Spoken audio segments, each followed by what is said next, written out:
believe we have any student reps on yet because it's early, but we'll check in when we come back from executive session. So number 3, upon a motion to enter into executive session pursuant to Mass General Law 30A, Section 21A. Executive session, the Medford School Committee will convene to discuss collective bargaining with the MTA regarding a grievance dated August 28th, 2023, and the chair so declares. The Medford School Committee will convene in public session immediately following the conclusion of the executive session, expected to be at on or about 6 p.m. Is there a motion to enter executive session? By Member McLaughlin, seconded by Member Graham. I'll take a roll call vote to head into executive session. Member Hayes. Yes. Member McLaughlin. Yes. Member Kretz. Yes. Member Graham. Yes. Member Stone. Yes. And myself, yes. Motion to enter executive session? Yes. Yes, by Member Rousseau. That's 7 in the affirmative, 0 in the negative. We will enter executive session. Please mark Member Rousseau present. Thank you.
Good evening.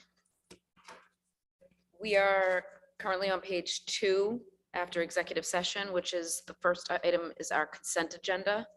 Bills and payrolls, regular school committee meeting minutes from October 2nd, 2023. Is there a motion on the floor? Motion to approve. A motion to approve by member Rousseau, seconded by member Hayes. All those in favor? Aye. All opposed? Consent agenda is approved. We do not have any reports of subcommittee, so we'll go right into number 6, reports of superintendent. The first report is our superintendent's updates and comments. So I'm going to turn it over to you, Dr. Maurice Edward Vincent. Thank you.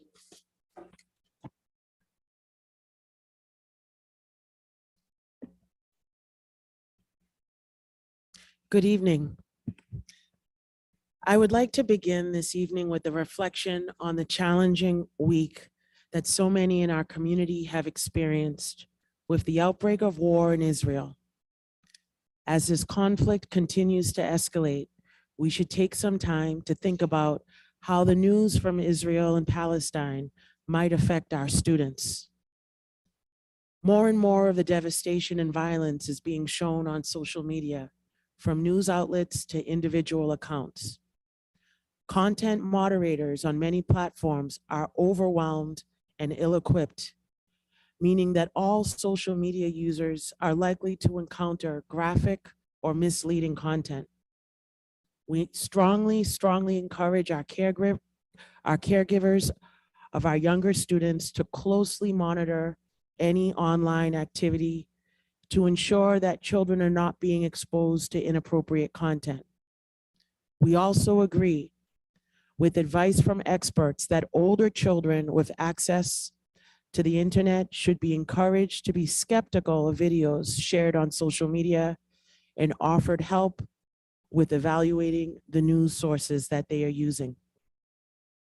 We are here for all of our community, especially those with loved ones and friends facing the atrocities of this war firsthand. We strongly condemn the terror attacks perpetuated by Hamas. Moreover, we join our community in grief for the lives broken and lost in this last week. Amid these upsetting events, I am reminded of how fortunate and privileged we are to live in a safe and loving community here in Medford. I hope we can all stand together to support our neighbors and community members in this difficult moment. I'd like to transition and share some important news from the district. Medford High School will be hosting an open house for our 8th graders. Grade 8 students and their families are invited to attend the Medford High School open house on Thursday, October 26th from 6 p.m. to 8 p.m. at the high school. Students can meet the principals, administrators, teachers, and current students and ask them questions about their experiences at Medford High School. There will also be opportunities to visit and tour vocational shops, learn about athletics and extracurricular programs, and enter to win giveaways. Medford High School is excited to welcome the class of 2028. Also, for the community to know that there are free English classes for caregivers of English learner students. In collaboration with the Welcome Project and the Medford Public Library, Medford Public Schools is hosting free English classes for Medford families starting tomorrow, October 17th. Please visit our website, mps02155.org, to register for classes or obtain more information. All information is available in English, Spanish, Portuguese, or Haitian Creole. Classes will be held in person and virtually. More good news in the area of athletics. Our boys and girls cross country, bested Chelsea in home meets last week. Girls and boys varsity and junior varsity soccer teams notched wins last Thursday against Malden, with girls varsity continuing a strong winning streak. Mr. Rocco's here, Sierra, coach. The middle school baseball and softball teams both bested Somerville in games on Tuesday. After Mustang football's 20-0 victory over Somerville on October 5th, the Boston Globe high school sports section recognized 2 students from Medford Public Schools, our defensive end, Sam Nazaire, and running back, Stevens Exeter, as players of the week. Congratulations to these 2 senior student athletes and the entire team on a terrific showing. Also, Medford High School Unified Basketball had a big win over Everett on Wednesday. Great work and congratulations to all of our unified athletes. A few key important dates I just want to share with the committee and the community. Wednesday, October 18th is our early release day for all students. Again, middle schools will be released at 11:30 a.m. and all other schools, it's a 12 noon dismissal this Wednesday. On Thursday, again, October 26th is the grade 8 open house for all rising 9th graders in Medford Public Schools and those that are in private or charter schools. They are all welcome. Other events are included weekly in my Friday memo, so please make sure to pay attention and read that as well. So I just want to foreshadow what is to happen this evening during tonight's meeting. I'm looking forward to picking up where we left off at our last meeting with an update on the implementation status of the committee's goals for the current school year and a proposal for my own superintendent's goals.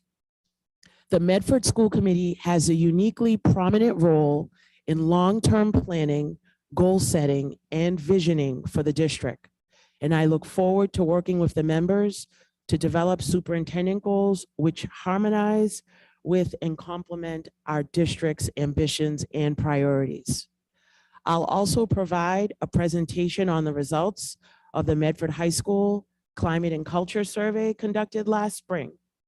As I will discuss in my presentation, the survey represents a snapshot in time, which I hope we can utilize as a benchmark and a point of comparison against future student-oriented surveys and feedback. I want to say thank you to the members for recommending changes to the presentation of the data in the full report to improve clarity. I hope that the updates we have made will make this data more useful to the committee and the community. With that, I would like to turn things over to Dr. Cushing, who will be providing an update on the formation of the Student Advisory Council at Medford High School. Thank you.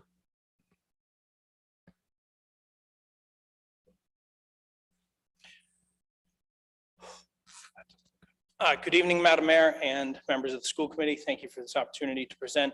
3 of our members, Yamali Atienne was not able to make it tonight as previously confirmed, but I want to take a moment that working with the high school leadership, we've worked to put out the information on the Medford Student Advisory Council, which will then serve to make sure that there are student members at every single school committee, regular school committee meeting moving forward, beginning with our November meetings. The students that the high school leadership has worked diligently to identify are Gauri Akazi, Mandy Chow, Maria, I apologize, my eyes are not focusing right now, Maria Zazara, Sophie Hook, Quinn McLean, Jaden Ville, Noah Urasco, Oprah Nakara, Darren Trong, Yamali Etienne, Tenzin Ladon, Sierra Isbell, and Jao Paznante. And in the audience tonight, we do have also Eleanor Nakara joining her sister on the team with Oprah and also Darren. I do want to say that we have been meeting with students monthly since this was first asked back in the spring of 2021. As this group requested last year through a resolution to propose dates, I've proposed dates during the day for meetings with this group of students that do not conflict with other opportunities that are half days or other things along those lines.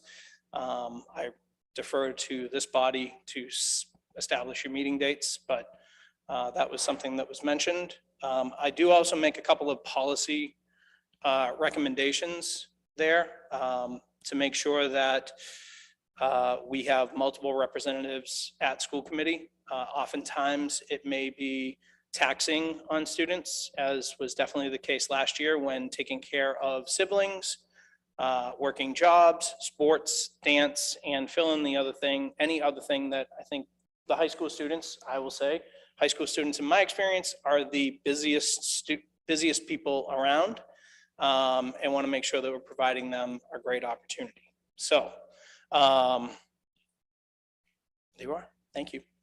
And also our 3 members who are here tonight. Welcome. Do you want to come up and say your name? Yeah, give us your name, say hello. If you'd like to say your name, grade, Yeah, that'd be great. any activities you're in. Hi, my name's Oprah Nakara. I'm a senior right now, and I do swimming, tennis, and I like to do a lot of community service at the high school. So I'm really excited to also participate in the Student Advisory Council. Great. Thank you for joining. Thank you. Hi, my name is Eleanor Nakara.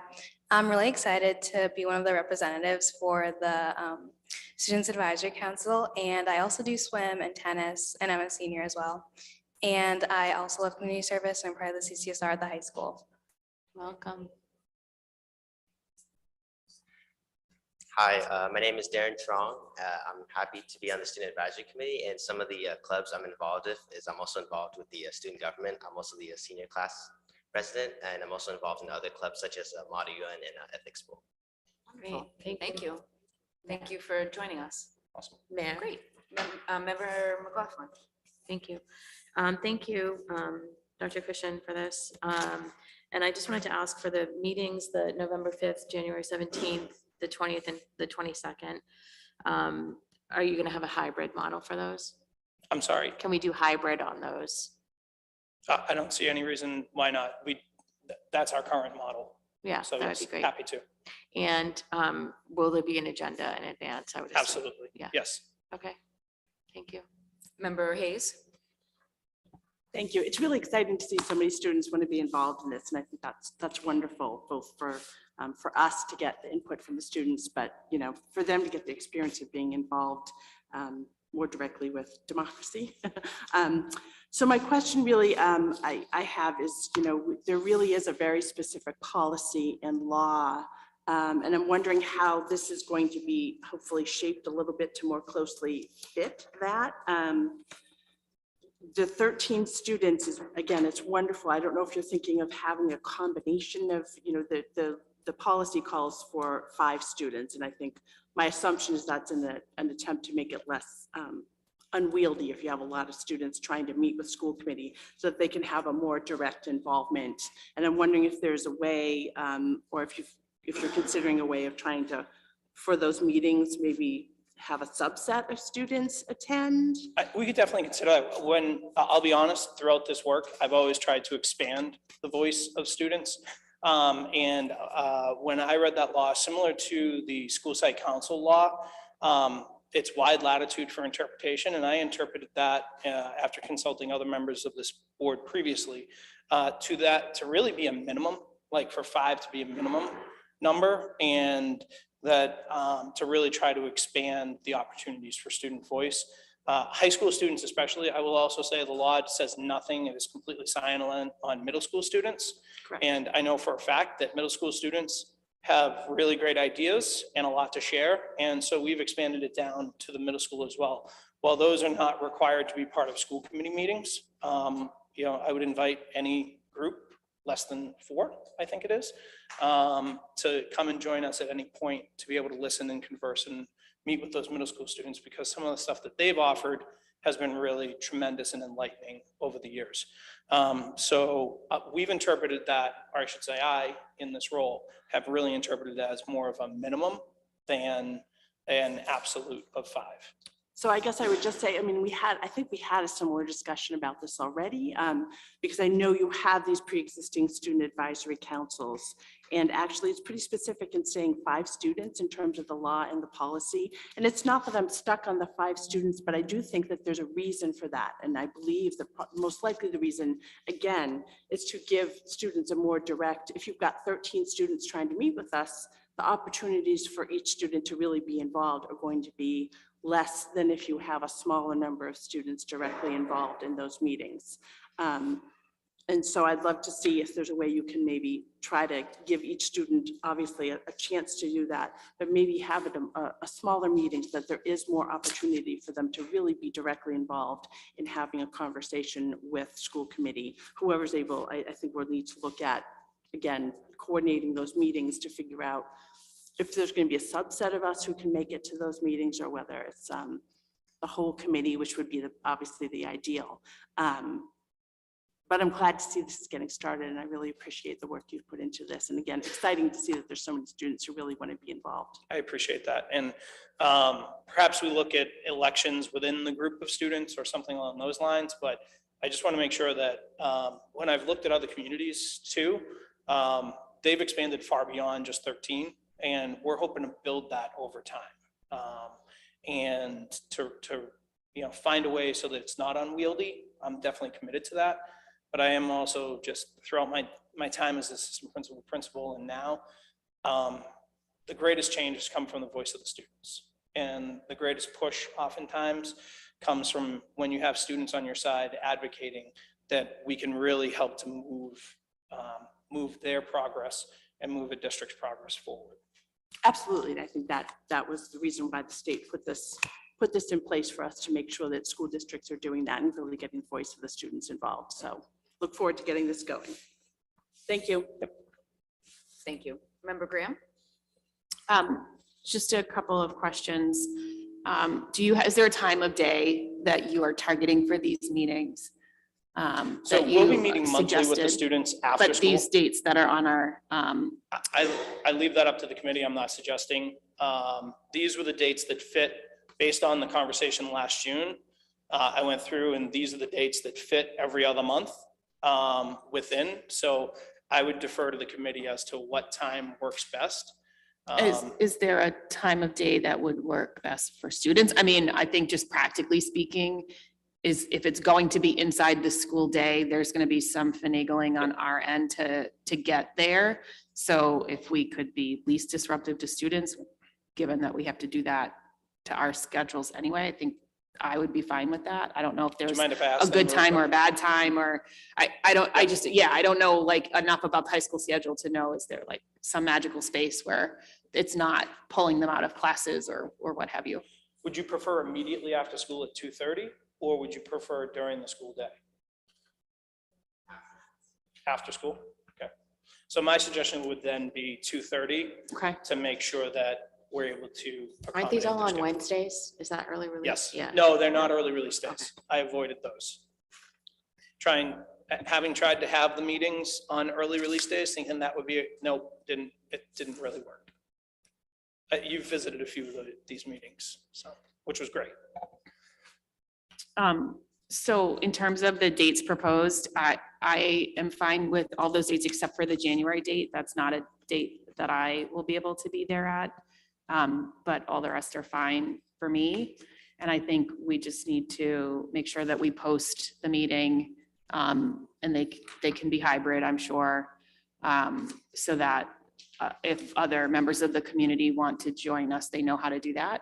But so if the committee wants to keep that January 17th date, I'm totally fine with that. I just, I definitely know that I can't be there. And I also know that there will be at least 3 new members of the committee. So I don't want to make promises on behalf of people who can't tell us about their schedule So that's my other sort of concern. I don't know how we work through that because I do think we need to decide on what the dates are, because otherwise, it's going to be really hard to manage the execution of that.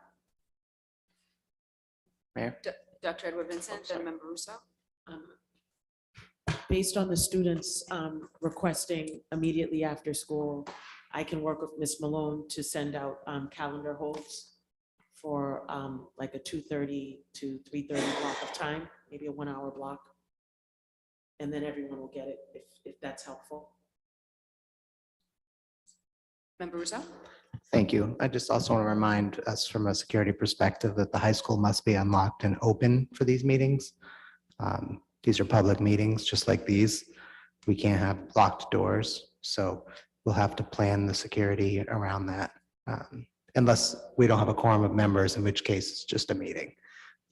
So that's important to remember. Also, when posting the agenda, if more than 3 of us show up, none of us are speaking about anything related to policy unless it's already on the agenda. So I just, my biggest concern about these meetings, which I obviously want to hear from the students, is I don't want each of these meetings to be a series of open meeting law violations, because nobody really wants to deal with those.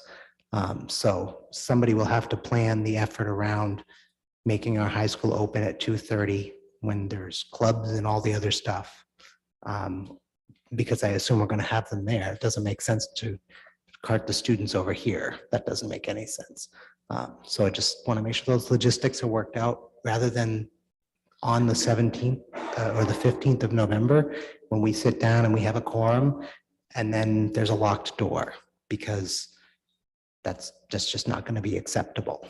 It's also it's a violation. So I'm willing to reach out to MASC, and if we need to post it as a, I don't know, special meeting, student advisory special meeting to be held at the high school. Maybe we can use the library or a larger open space. sorry, I mean, if we're speaking at all, then if there's 4 of us, then it is a meeting. An official meeting that will have an agenda posted following open meeting law.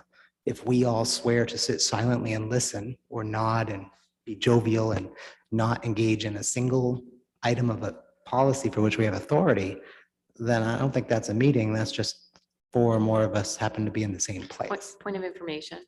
That's unless it's on the agenda. Point of information. Of course, yes. Yeah. So if there's Yes. items on the agenda, we can speak to those items, which is why I Yes. asked if there would be an agenda in a bit. So we will have an agenda. Right, an agenda though can be just that we're having a meeting and we're showing up and we're going to listen to the students. That's an agenda. An agenda that has items such as we're going to talk about Right, food I- service, or we're going to talk about this. Those are different kinds of agendas. They're both agendas. And Medford has a long history of showing up to talk about whatever anybody wants to talk about. And that's not how open meeting law works. And I just don't want to be the person sitting there silently because I don't want to violate open meeting law on a topic that I care greatly about. That's my biggest beef, frankly. If other members feel comfortable ignoring that, that's up to them. But I don't want to sit here silently looking like a jerk because I won't say anything on a topic that's not on the agenda for which we have authority. Thank you. Member Mayor. Graham and then Member McLaughlin.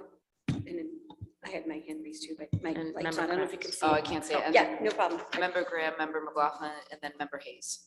I mean, Member No Kretz. problem. So I think, to me, there's a couple of things. If we are going to have an officially posted school committee meeting, there has to be a quorum. And so I think we do need to orchestrate whether there are in fact 4 members of the committee who can be at each of these meetings, because if they're not, we can still hold the meetings, but they get held differently and they are not publicly posted meetings. But if we post a meeting, there has to be a quorum in order for the meeting to go forward. So we can't post a meeting and just have 3 people show up, because then we can't have the meeting.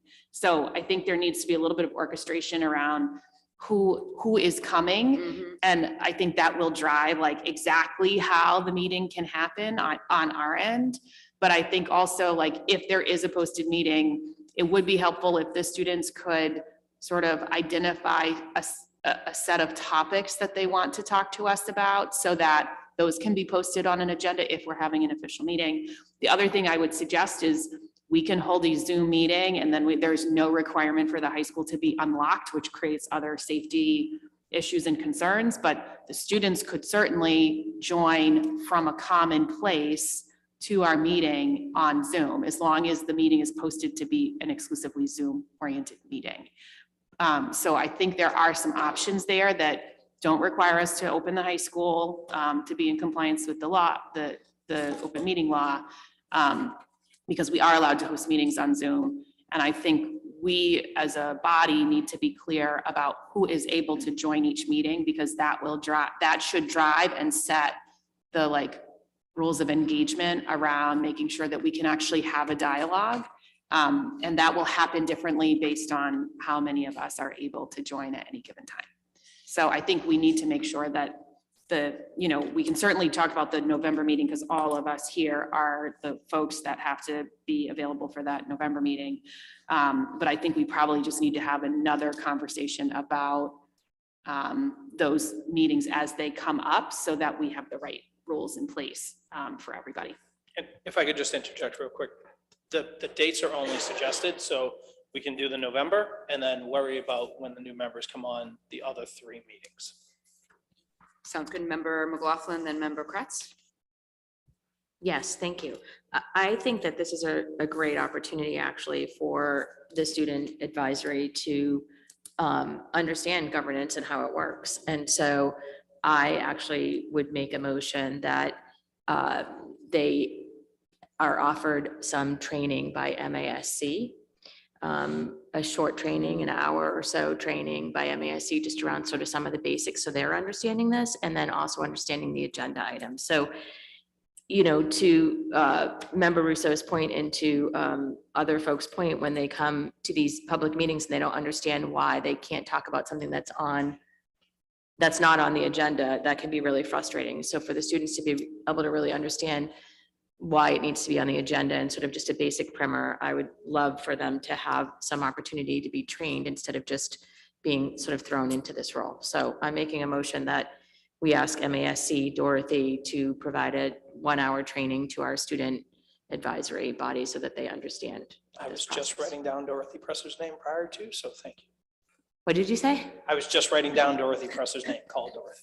Thank you. So I just need a second. Second. The administration look into an MASC training for our student advisory students. Motion by Member McLaughlin, seconded by Member Kretz. All those in favor? Aye. All those opposed? Motion is passed. Member Kretz. Yes, sorry. I was just going to say, I can't make the November 15th meeting. I have an appointment. I just wanted, that's not a good date for me, but that's, if there's a quorum and everybody can be there, that's fine. It'll be unfortunate, and it sounds like a wonderful experience. And I really like the idea of the MASC training with Dorothy because it's useful. It was really helpful for us, and you'll learn a lot and a lot of takeaways from that. And thank you for putting this together. Thank you. Thank you, Dr. Cushing.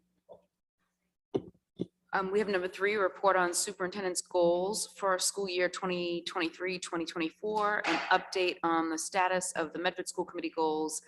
Dr. Maurice Edward Vincent, Superintendent. This was previously tabled from 10/2/2023.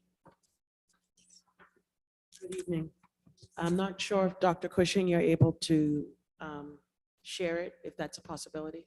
Thank you. So these are draft goals for school year 23-24.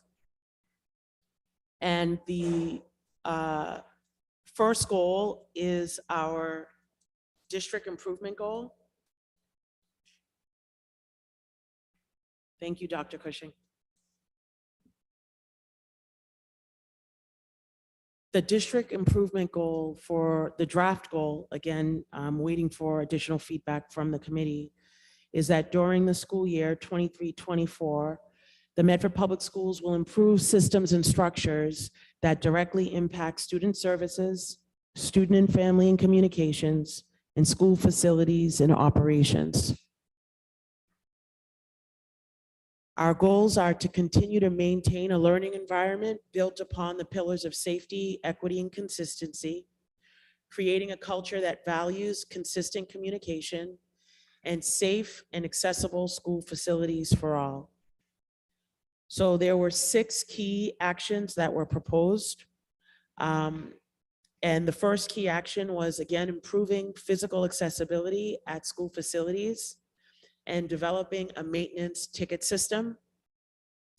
That was recommended by the committee as well. Consistent communication to families across all schools, including student services such as athletics, counseling, career services, and student governance. 3, effective and appropriate and consistent messaging during any emergency scenario. 4, reestablish the capital planning committee to examine building systems and creating a replacement timeline. 5, seizing every opportunity to collaborate with MSBA to improve facilities and building systems.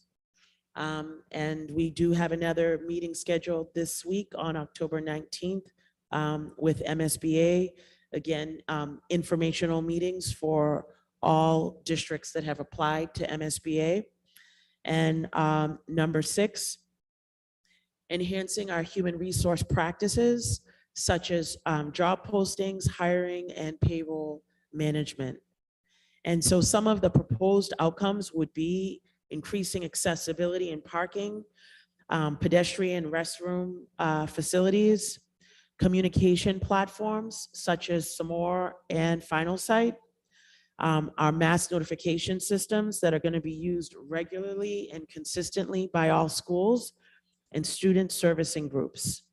We would like to have well-documented model communications and templates that are going to be utilized by all school administrators and officials, so that, again, things are standardized and streamlined for any kind of emergency communication scenario.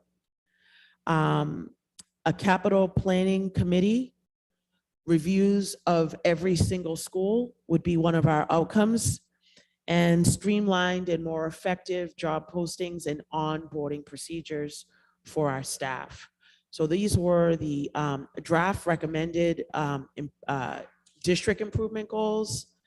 I want to just move to our student learning goals, which are, we continue to use literacy as our student learning goal, an area that we really want to focus in on and continue to develop greater strategies and strengths. So again, our student learning goal would be to assess literacy skills and implementing interventions in literacy to improve outcomes by deepening teacher and principal knowledge of literacy practices, while maintaining a district-wide focus on instruction and assessment through the continued use of our in-house system, NWEA MAP, DIBBLES, and our newly adopted literacy program, Into Reading. And so the goal is similar to last year. However, we have catered it to really be specific to where we are at this point in time. So we have 6 key actions.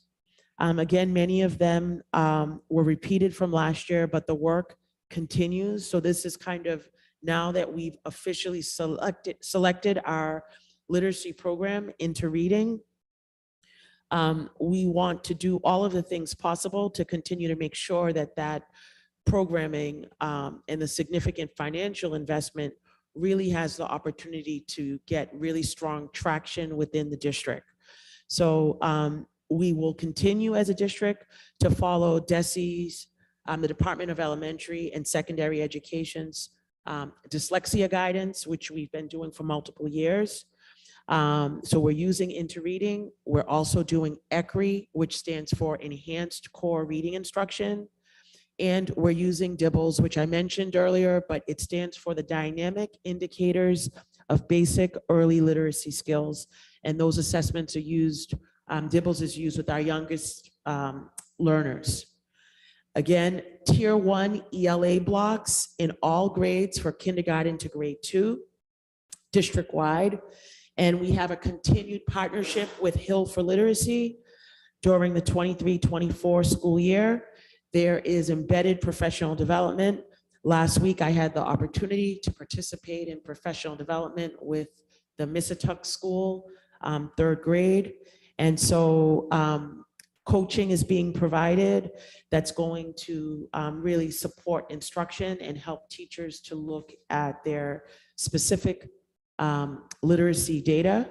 We will continue to use NWEA MAP, again, as our district in-house district assessment so that we can have baseline beginning of year data, middle of year data, and then end of year data. So we can monitor our own progress and growth. And we will continue to work with our elementary district literacy leadership team, the DLLT. So there's a lot of work happening in literacy. It's critical work right now.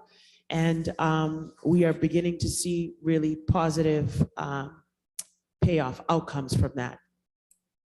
So we list some of the outcomes, scope and sequence for grades K to 5.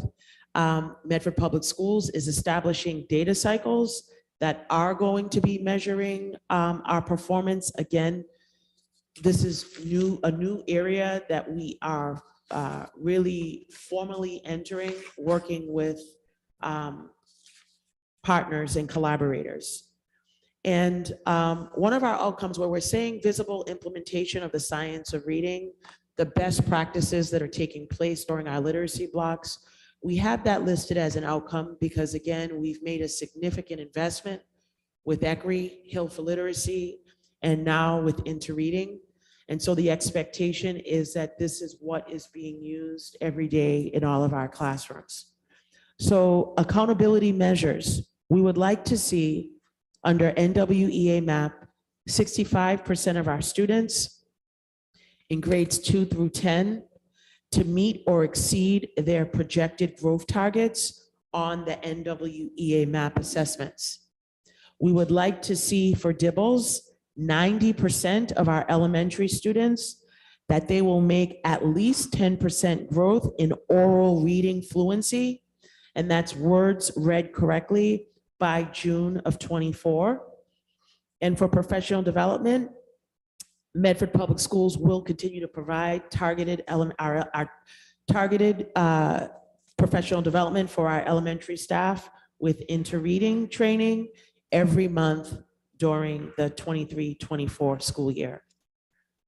My final goal is the professional practice goal. Thank you, Dr. Cushing. And that is to engage. I am continuing, no, Dr. Cushing, I'm actually using the screen share. Thank you.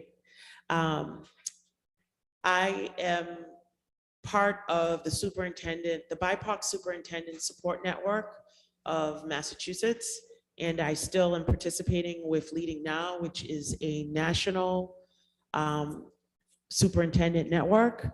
And so participating in these two particular networks are providing me with a lot of current information to be able to continue to do this work in modern day times. We support one another, we work with one another, we look at race, equity, diversity, and inclusion in education. I attend monthly sessions. Earlier today, I was part of the Superintendent Support Network where MASS, Mr. Tom Scott and Mary Bork, they participate as well in the first half of those professional development sessions. And we tackle current problems of practice that Massachusetts is facing or challenges that are happening across the nation. And so that is the work that I'm doing. The key expected outcomes, again, are to leverage the expertise and collective knowledge of other colleagues in the state of Massachusetts and nationally, continuing to lead and learn about the impacts and the importance of ready in education, and participating in continued collaboration with Middlesex County DA Marion Ryan's office, who presents current problems of practice and challenges that Middlesex County is facing, not only in Medford, but again, across the county, to be able to better support our students here in Medford and the community. So those are my proposed goals, and I await your feedback. Thank you. Mayor? Member McLaughlin? Yep, just a matter of procedure. I believe we need to make a motion to take this off the table. So I'm motioning to take it off the table since it was tabled on 10-2, before we start to speak. Second. By Member McLaughlin, seconded by Member Graham. All those in favor? Aye. All those opposed, motion passes. So taking this off the table, there are any comments? Member McLaughlin, do you have any comments? Was that? Member Hayes, then Member Graham. Thanks. So I, hopefully you received it, Superintendent. I sent you an email a little over a week ago, just with a couple of my comments and feedback. And so one question I had from you is looking at the communication goals.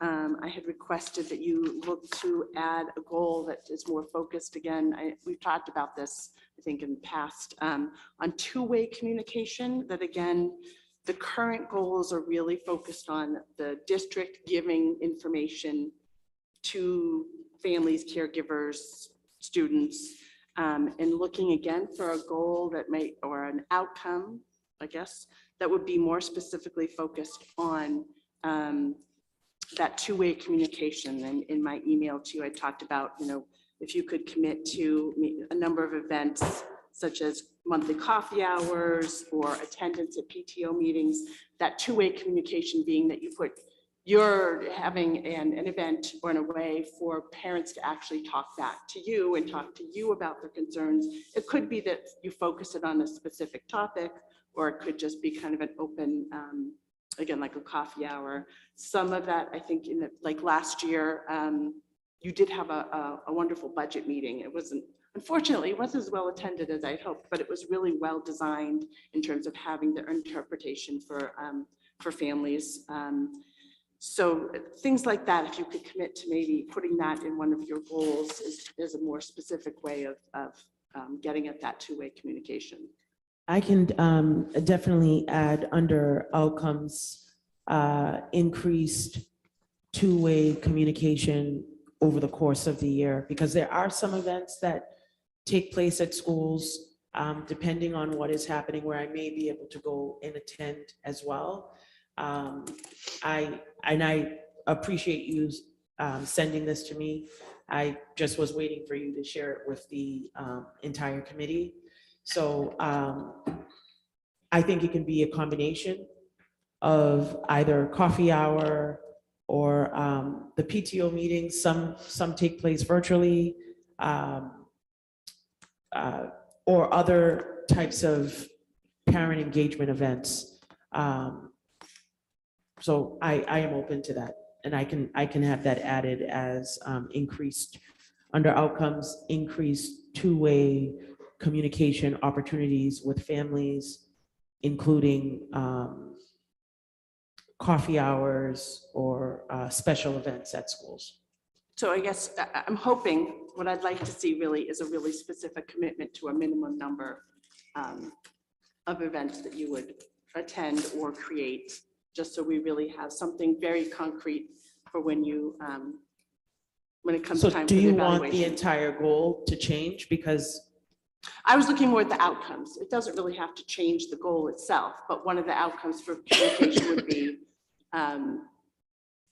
will attend a minimum of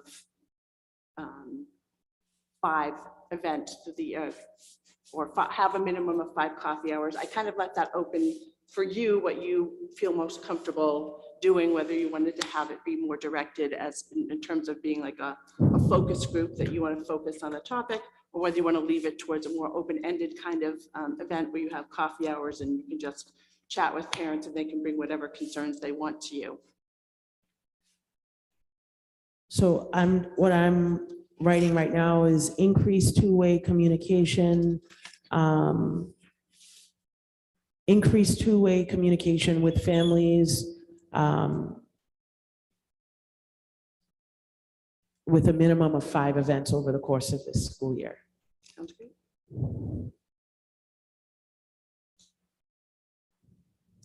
And I did have one other piece, but I know others have their hands raised, so I can come back. If it's just one more, you can go Member Hayes, then Member Graham, then Member McLaughlin, Okay, And thank Rousseau. you. and then Member Rousseau. Okay. The other thing that I had asked of you was looking at the accountability goal, accountability under the literacy goal. So I was a little unclear with the NWEA map, when you say 65% students, grades 2 to 10. Is that an aggregate of all of them? Because I would love to see that more specific, that, you know, we know that we have differences among the schools in terms of how they perform. So an aggregate really doesn't give us a complete picture of across the schools, because we do have some that perform much higher and some that perform much lower. So when you get the aggregate, either end gets a little bit, the information just isn't as clear. So my request had been for both of those two, the DIBELS and the NWEA map, that you just add in the phrase "at each school."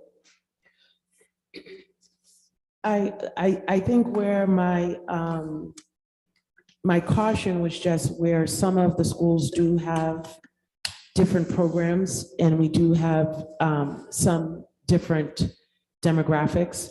Our goal is definitely to see growth for all of our students. I was not sure if it would end up potentially showing the data that maybe one school may outperform other schools. But we want to see progress and growth at every single school. So I was trying to see if we could just combine everyone and see how are we moving as an entire district, because we are looking at our data. We do disaggregate it and look at it through other lenses as well. I'm just not sure if That doesn't give us the ability to see whether individual schools are making progress, because it is true that sometimes one school outperforms another. And I think that's information that we need to have as a school committee when we're making decisions and budgeting. And it also is information that the community needs to be able to clearly see, because that should drive some of our decisions if there's differences in the scores among the schools. I think that's important information to have. I also think that now that we also have our new executive director of data, hopefully that position, the person in that position, could help to explain. Certainly there's always should be explanation of the reasons behind the differences in the scores. But I think that's information that we really need to have, because an aggregate score doesn't always completely give us the full picture of whether the students are making progress. I would just, if that's the will of the committee, I just would want us to be sure that we have like a disclaimer, knowing that there are, some schools have different populations, so students are maybe acquiring English at different rates, and so they may not perform as well as some of the other schools, and just that's taken into consideration, that they are making progress, but they're just making progress at a different rate. And some of our, so that was where there was reservation on my part, but you know, that is a possibility. So I just want everyone to be aware of that. So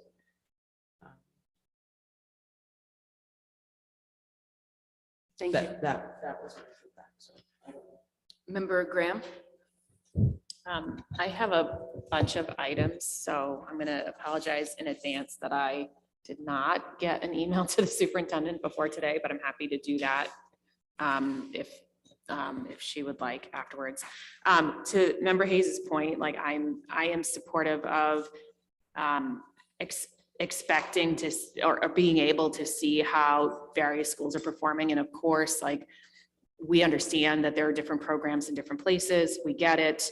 But I think if we're talking about growth, like we would want to be seeing growth among all of our students. And I think the other thing I would like to see is a much more like cohesive visual of how we did against the goal, because last year it was really difficult. And I think if I can recall, like, I don't think we hit the goal. Or we hit it in some places and not in others. And it was incredibly difficult as somebody who is like sitting down to say, did you meet expectations? Yes or no, whether you did or you didn't. And part of it was because like we got this just big pile of information, and there wasn't an agreed upon like way that we will see this information in some sort of like one-page summary form that says like, we did it or we didn't by these measures. And so I think it would be really helpful, well, before we are talking about the evaluation, to come up with what that like dashboard looks like, for lack of a better term, so that we can all say, yeah, we agree that this point of view of the data is going to give us what we need to be able to like understand, like, where did we meet this goal, this literacy goal, where did we not? And did we in the aggregate, right? Because I think that's always the hard part. It's like, well, you did, and you did here, you didn't there, you did here, you did here, you didn't there. And like, what does that mean? So I think it would be helpful for us to agree on that up front. So that would be, the design of that would certainly be an outcome that I think would be very, very helpful. Also from a literacy perspective, I guess, one question that I had is like, I don't feel like we talked about DIBELS last year. I could be wrong.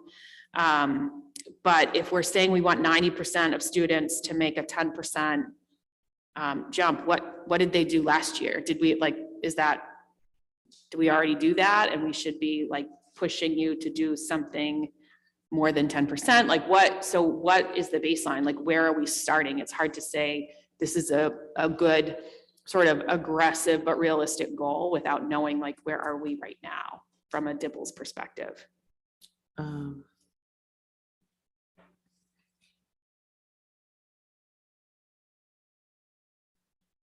I don't have the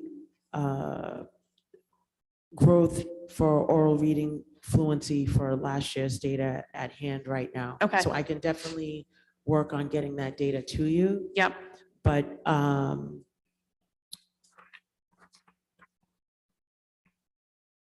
I think that's fine. I'm sort of envisioning there's like a revision of this, right? So Yes, I this think is a that's draft. fine. So I more want to know, like, I want you to have goals that are attainable, but also like are pushing the district forward. And if we're already at 90% of students meeting 10%, like that's not a goal that's going to push us forward, right? If that's sort of what we have been doing all this time. So I don't think you don't need to have the answer right now, but I think that's the information. Like, I would need to feel comfortable that that is a goal where we're saying we're really pushing the needle forward here. So from a student learning goal, that was all my comments. I actually had quite a number of thoughts about the district improvement goal as well. So I don't know, Mayor, if you want me to go through them. One more of your questions, and then we'll Okay. move on to Member McLaughlin, then Member Rousseau. There's a series of things that I think are missing from this goal, either as an action or an outcome. And I'll try to run through them, and I promise to send you an email as well. But I would like to see a commitment to a timely budget process that's thoughtful, comprehensive, and timely, because we struggle with that every single year, no matter what we do. We passed a resolution a few weeks ago about an excessive heat protocol. So I would like to see that be listed as a key action, that the development of that protocol is completed and implemented, and that we could see it in action if there were another excessive heat day. We also are in the middle of looking at new schedules for the middle school, or revised schedules for the middle school and the high school. So I would like to be able to see that we're ready to implement those things at the start of the next school year. I would also like to see evidence that we have fully implemented the bullying policy that we just passed. because I think that policy implementation is a concern that I have just in general. But that was a really big, important change. And I don't have a thought off the top of my head about like, how would we know it's being implemented? But I think that's the question for you to think about when you go back. And then I just have a couple more things I can like move quickly because I'm going to send you an email if that's okay. I would also like to see there be a specific outcome that ties to the climate study that we're going to talk about in just a minute, where we are, we started talking about that last time, and we talked about the data there as a baseline. So it's like a starting point. And if that's a starting point, we should be able to see and observe progress, measurable progress based on that survey, if we are doing the work to improve the climate and culture. So I think tying to some advancement of that survey. However, again, I don't have a specific idea of how we do it, but I would love to hear what your team thinks about that. I would like to see something explicit that ties us to like a percentage of improvement in that survey. And then two other things that are sort of on my mind. We've sort of danced around the idea that the strategic plan is expiring or done or sort of at the end of its term. And I would like for us to, at least this year, have a plan for how we're going to go forward with the strategic plan that makes the plan about engagement of lots of audiences, which did not happen last time, and is really sort of the hallmark of a strategic plan to me. So I would like to see something about that. And then the last thing that I will say, and then I will stop talking, is under number 6, where we talk about enhancing human resources practices. I think that's really critically important. I would like to add and labor relations to this bullet number 6 under key actions. I am really, really concerned about the climate that we find ourselves in from a labor relations perspective with our bargaining partners. And I would like to see us really intentionally chart a better path forward where we're operating with clarity and collaboration and just an overall feeling of teamwork. And that from an HR perspective, we have good controls and procedures in place when it comes to labor relations issues, and they will always happen no matter how well functioning a district, right? And then I think from an outcomes perspective, I would like to see us complete and execute and implement an employee handbook. And I know we've talked about that, and I think there's a draft floating around, but I think it is well past time for us to have an employee handbook that outlines the rules of the road for everybody who is in our employ. Okay, that's my whole list. I will send you an email with all of those things on them, but those are all things that I think would add some like real meat to this and be relevant to like what we have in front of us as a district right now. Thank you, Member McLaughlin. Thank you. I would agree with my colleagues just in terms of measurable goals and benchmarks. And I think that, again, knowing where we're starting and what the measure is for where we're going is really critical for us to be able to do an appropriate evaluation when the time comes to be able to say, yes, this goal was achieved and we started here and we're now here in terms of data. So I would definitely agree with the measurable goals and benchmarks. And specifically, thank you for taking some time to rethink this and also to just listen to our feedback tonight too and reconsider some of it. I think that, it's really important to have that back and forth and continue to work together to ensure that we're able to adequately evaluate and look at what's being done in terms of both the district and performance in general. Specifically I'm looking at, as we look at safety, equity, and consistency and safe and accessible are things that have been used a couple of times. For item number 1, I'm just curious about the improved physical accessibilities at school facilities and develop maintenance ticket systems. I'm curious about why physical there and not improve accessibility at school facilities. Like, what was the differentiation for you in terms of that? And then I have a response about one of the outcomes on that. I definitely can remove the word physical and just have it say increase accept. Thank you. I just didn't know improve if there was accessibility. clarity. Yeah, I just didn't know if there was a particular reason. So thank you for clarifying that. And then for the outcomes, I would ask, so the increase in accessibility of, access, parking, pedestrian, restroom facilities. So I don't think it's just facilities in terms of, some of the specifics, which at the same time, I know that we need to have these benchmarks and objectives, but I would also ask that you consider, I think pedestrian covers entrances and exits, but also signage. So one of the biggest issues for a lot of the students are not knowing where to go in the building. And so I think, again, accessibility around the signage and what that looks like and how people know where they're going.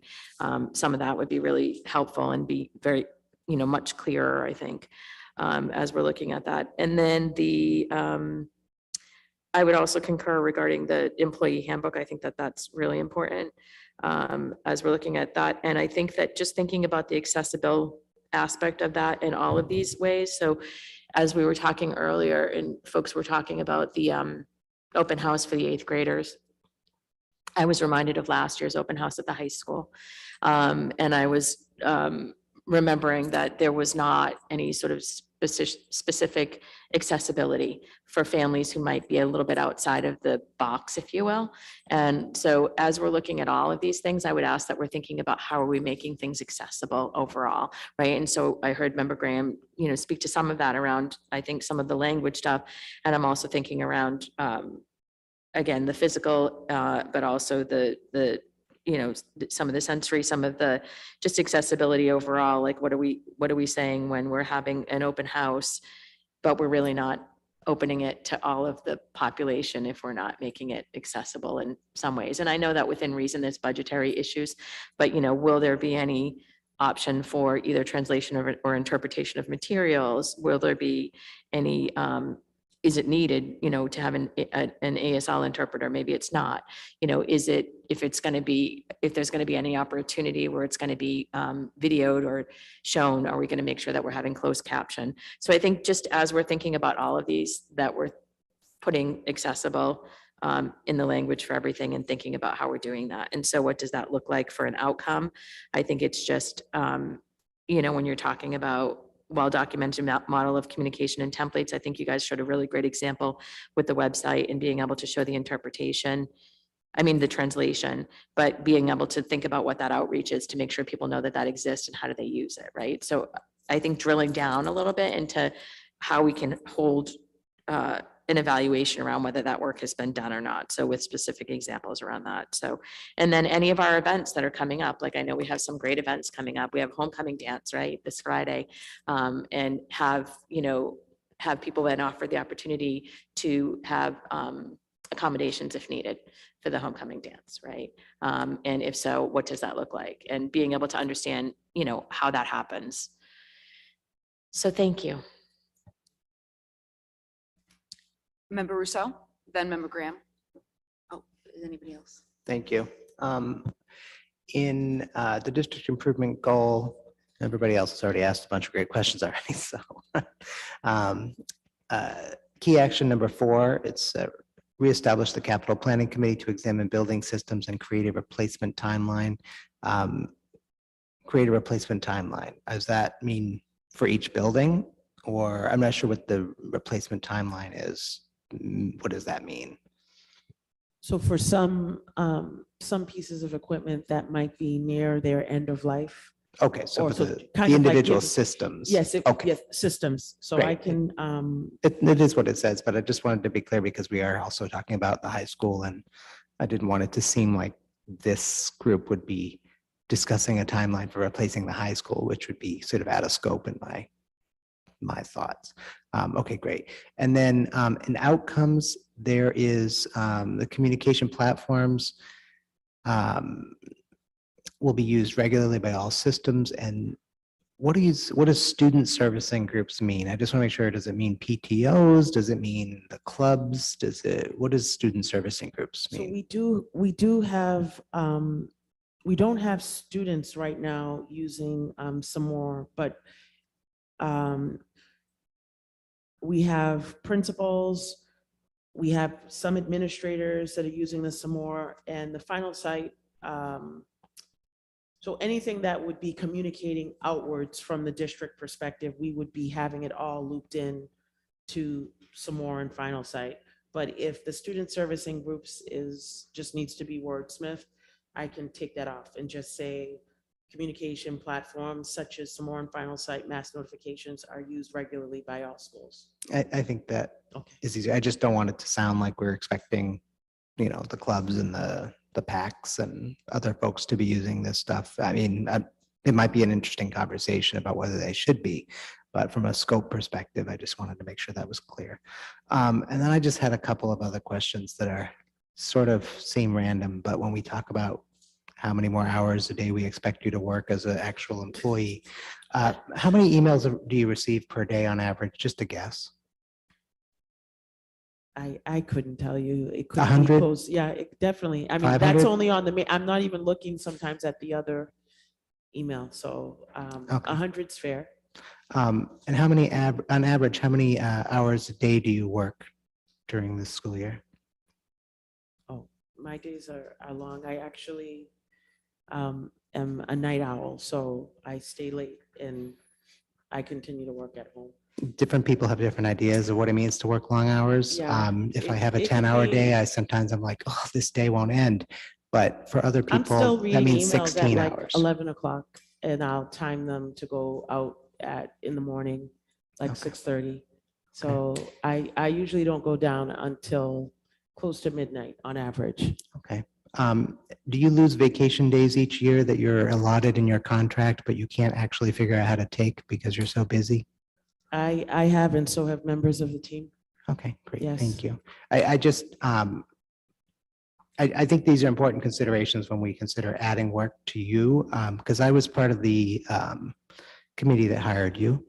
And, there are many different views on what people expect from a chief executive. Some people expect a chief executive to be shackled to their job and not sleep. And that's frankly, a lot of chief executives do that and they're proud of it. Medford had a history of a superintendent who worked 12, 16-hour days, 6 days a week. And that worked for Medford at the time and for that superintendent. But when we were hiring, we were very clear. I was very clear, and I think the room was clear that we were looking for somebody who had some concept of work-life balance and was actually going to be a person who could have a life outside of Medford Public Schools. And so when I hear about you can't take the vacation that you're allotted in your contract and you don't get paid for it either, it just vanishes.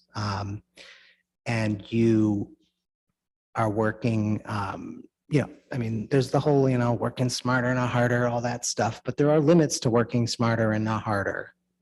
When your boss, which is us, piles more stuff on that we expect only you to do, that not to delegate, but only you to do. It's quite reasonable in my mind for us to keep piling work on and for you to delegate it. But if we pile work on and we say it is only Dr. Maurice Edouard Vincent who may perform these duties, then I think it's reasonable for us to consider whether or not we're being excessive. And so when we talk about, I went to many PTO meetings, not many, some PTO meetings when my kids were in elementary school, the principal was always there and I thought that worked. Has anybody asked principals if they want the superintendent sitting in on their meetings? I don't know. But I don't mean this to be anything about any specific thing tonight, but I do think that, we want you here at 8 o'clock in the morning and we want you here at 10 o'clock at night or 9 o'clock at night. And I just think we need to think about what we're expecting and asking of one human being.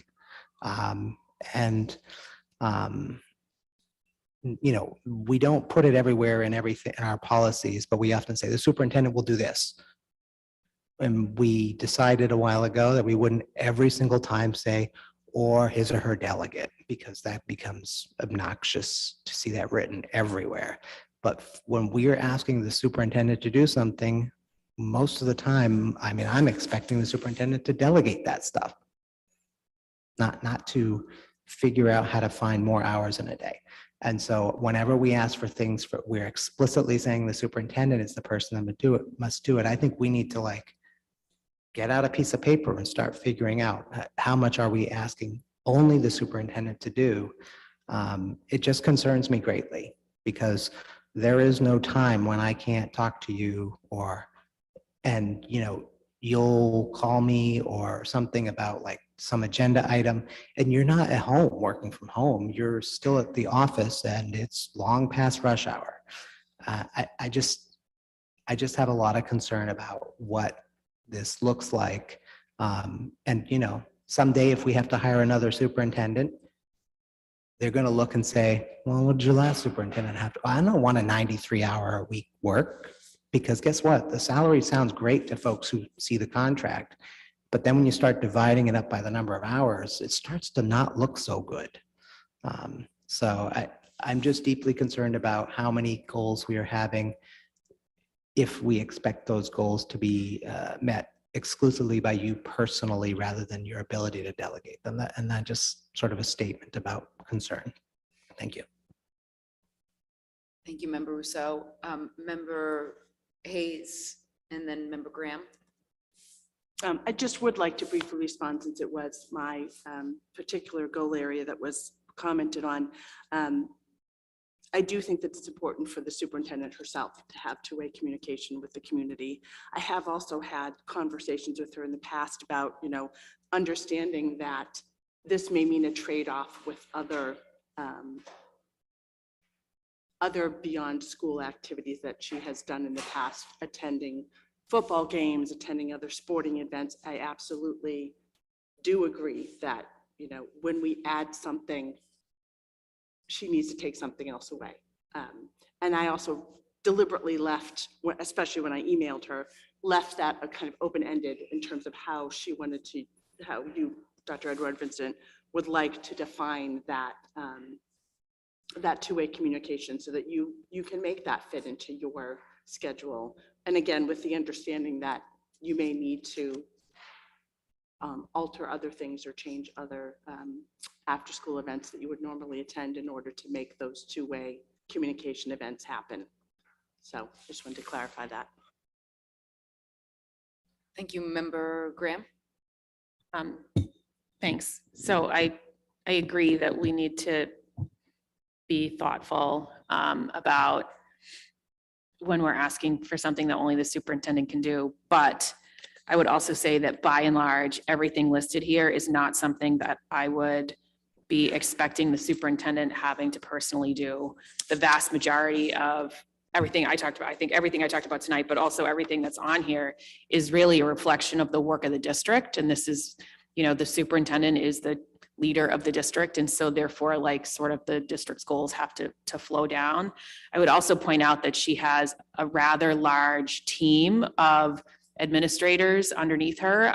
We hear lots of criticism actually about how large that team is in the community. And I'm absolutely okay with the size of the support team, both of the assistant superintendents and of all of our department directors and our coordinators, because we have a lot of work to do as a district that has not been done for a really long time. And I do think, that's just the reality that we have to operate in. But it is not good enough to just say, well, we're behind, so we're going to stay behind. We have to find ways to have the collective team rise to the, growing set of challenges, because our students deserve a district that isn't behind. And that is a huge tall order. But I'm glad that the superintendent has the team that she has between the assistant superintendents and the department heads. There's a lot of people working tirelessly. And I think, one of the hallmarks of a good leader from my perspective is that they know how to delegate and support their team. So I'm hopeful that even though this is an ambitious set of goals, that the superintendent, really sits and plans thoughtfully with her team to delegate and make sure that everybody is working in lockstep with what these goals really are, so that it can provide a sort of some fast forwarding of things that have been really slow to evolve here, and that we can implement them with some consistency and fidelity. Thank you. Thank you, everybody. Thank you, Dr. Edward Vincent. We have number 4, report on MHS Culture and Climate Survey from school year 2022-2023. Dr. Maurice Edward Vincent, Superintendent. This also was previously tabled from 10 to 2023. Motion to take it off the table. Motion to take it off the table. By Member McLaughlin, seconded by Member Hayes. All those in favor? Aye. All those opposed? Motion is approved. Dr. Edward Vincent.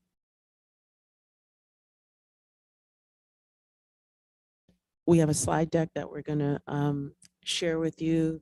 The committee received a packet, and the packet gives a more detailed breakout, but for the purposes of this presentation, I would like to go through this slide deck and present the key highlights from the Culture and Climate Survey that took place last year at the high school.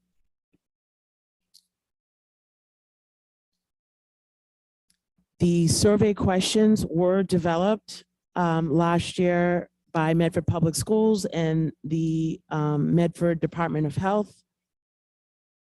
It was open to all of our high school students between May 18th and June 6th of this school year. 736 students participated in the survey. Just over 60% of our students. At that time, we had 1,222 students enrolled. Students were given designated times during their English classes to complete the survey. The survey was also translated into 5 languages so that students who were English learners had the opportunity to participate in the survey in their native language. And just I want to share that the results of this Culture and Climate Survey are truly a snapshot and don't necessarily reflect what is happening right now at the high school.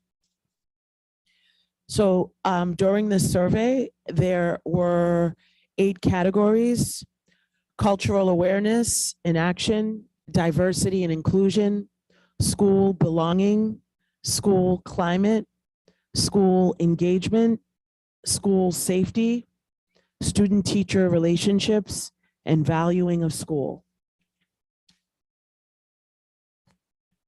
As I said in my previous remarks, but I do want to preface before I go further with this presentation, that this survey was a benchmark, and we want to use the results of this survey as the beginning point so that we can measure progress and growth and use this data in a most meaningful way.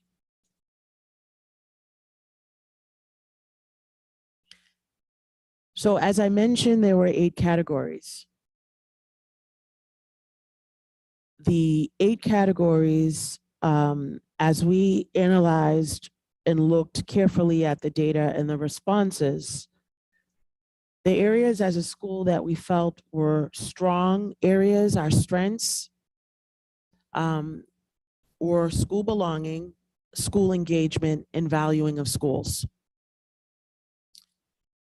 The area that was varied right in the middle was cultural awareness and action, school safety, and student-teacher relationships.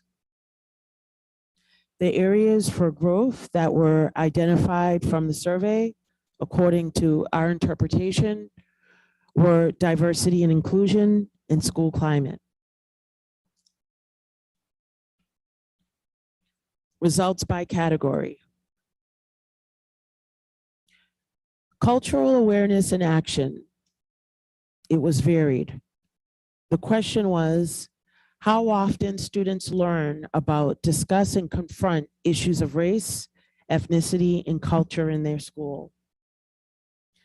A significant minority of respondents, our students, agreed that students at Medford High School were teased or picked on about their race or ethnicity, or based upon their cultural background or religion.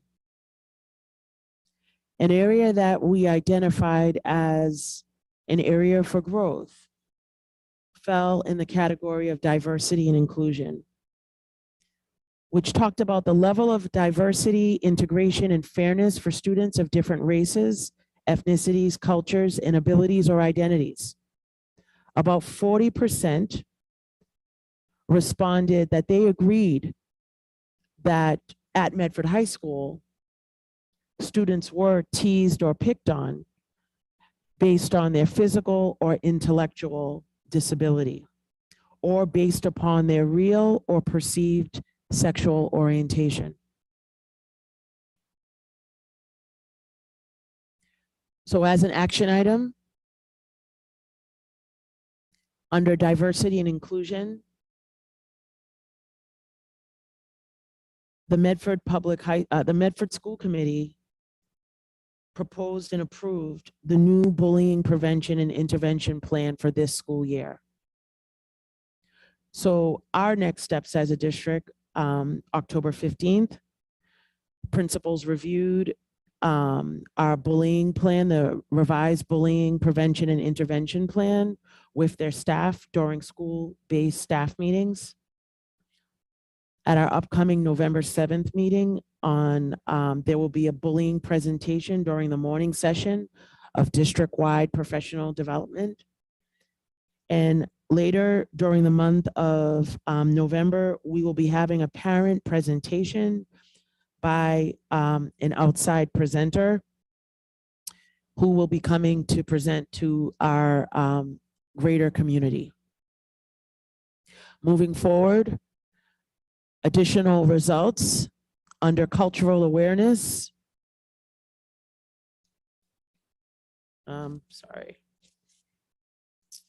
Under school belonging, we identified that as a strength. How much students feel that they are valued members of the community. 90% felt that they belonged and they were accepted in the community. It was clear for us that the majority felt that they had many chances to be part of class discussions, extracurricular activities, and school-sponsored events and activities. 2/3 of the students felt that they are part of the school. At the same time, an area for growth was school climate. That was the overall social and learning climate of the school.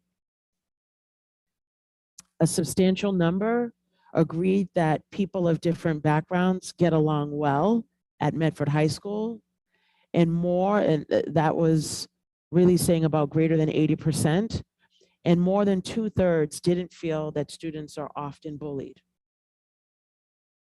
An area that students clearly identified as an area for growth to support a healthy climate had to do with school bathrooms and school grounds, and that they didn't feel they were sufficiently maintained last year. So there were mixed results, measures related to healthy and effective conflict resolution and discipline. So that is an area we know that we will continue to target and work on specifically. Moving forward, our action items for that: student bathrooms, including gender neutral bathrooms, are available on each floor throughout the school day. Assistant principals and building monitors and engagement specialists conduct regular walkthroughs of the hallway, common, and bathroom spaces. So we have additional structures in place where we're receiving timely feedback in order to ensure that those areas are being maintained. Custodians are conducting regular cleaning schedules on all of our bathrooms.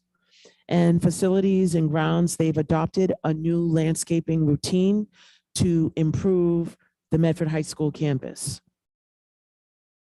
Also, Medford High, we have submitted an MSBA application for the renewal to have a new and improved high school with the desire of long-term improvements.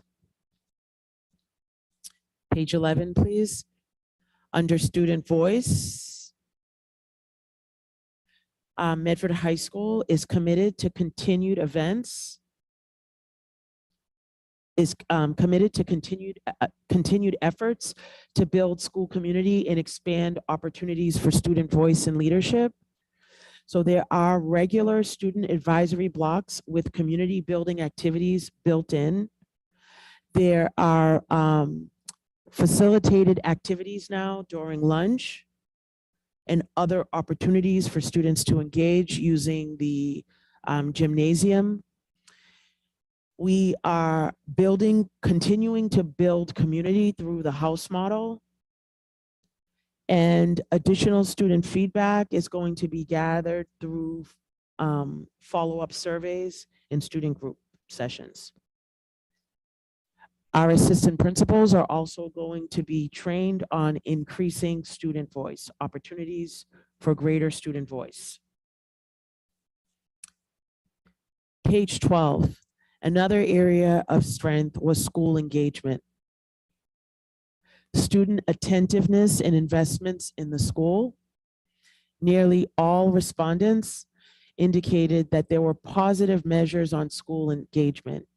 88% agreed that a teacher or another adult at school would notice their absence, and 90% felt that they have the opportunity to participate in class discussions or activities.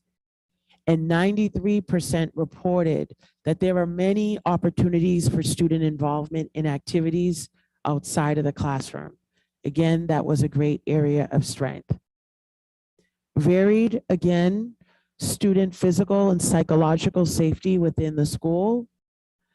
Again, we did have 60% of students agree that they feel safe at school, but many also felt that students at the school regularly fight, steal, or use substances such as drugs or alcohol at school. 80% of respondents said that there is a teacher or some other adult who students can go to if they need help because of sexual assault or dating violence. So they do feel that there is a trusted adult who would be able to provide support in the event of those situations. Under student-teacher relationships, that was identified as an area that was varied. And this is the strength of social connections between students and teachers within and beyond the school. 70% felt that they had strong social connections with their teachers within and beyond the school. And most of them felt that their teachers cared about them. However, at the same time, there was a minority of 45% of respondents that felt adults working at the school did not treat all students with respect. And so that is something where, we are working on all of that together, and we identified that as varied because there were different results. Another area that was identified as a strength was valuing of school. How much do students feel that school is interesting, important, and useful? 55% of the students indicated that the things they're learning in school are important to them and connected to life outside of the school. And 90% responded that their teachers expect them to do their best. And 73% felt that they could talk to a teacher or adult at the school about something that was bothering them.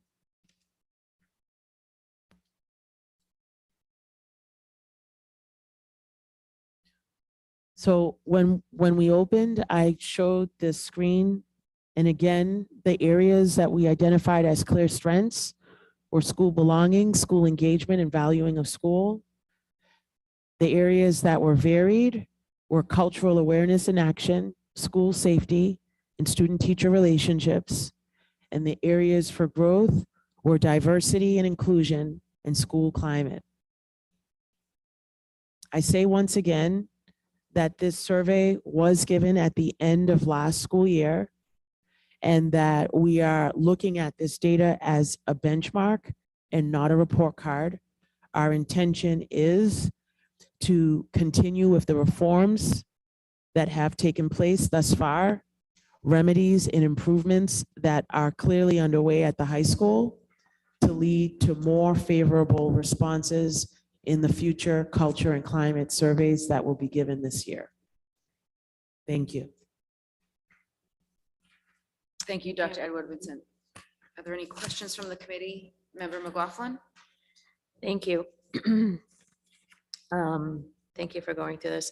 I had a couple of questions specific to the, or comments then, I guess, questions specific to some of the outliers in terms of DEI and climate overall. I know that you said that there was a survey, you know, there at some point should be a follow-up. And I would ask that in a follow-up, I know that we have our director of data here tonight as well. I would ask that in a follow-up for the background questions, we include a question on whether the student is an English learner, a student with a disability, or economically disadvantaged, so that we're getting an idea of who, you know, we're disaggregating that data as well. That would be feedback that I would respectfully ask be included in a future demographic. And then especially around some of the questions. So around the diversity and inclusion, two things, well, a few things. One is, so students, it's, you know, obviously sad and upsetting to read some of this. Students at the school are teased or picked on about their physical or intellectual disability or real or perceived sexual orientation. I'm glad that the students are answering honestly in this. And I also, you know, find it very upsetting and disturbing. And so a couple of questions about that. One is, I'm wondering what happened, or if it still exists, the DEI committee that was created. I forget, we had a different name for it, but I can't remember the name off the top of my head right now. I know that a number of community members and a number of faculty members were part of that. Is that happening, not happening? So the Race Equity Task Force, we have not reconvened this year.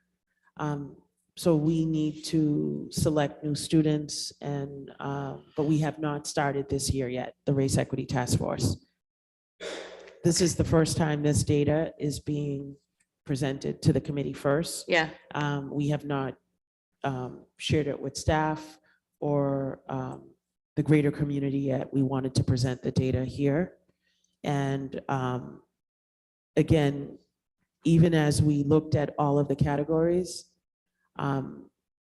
you take the information, where the pluses were, where the deltas were, and where there were mixed results, and look at that and say, okay, where are we going to improve? What, you know, where were the low hanging fruit? What was the low hanging fruit? What few things could we do immediately? Yeah. Where some of the areas where we had some of the really low marks, we were able to put some changes in right away to start tackling those areas.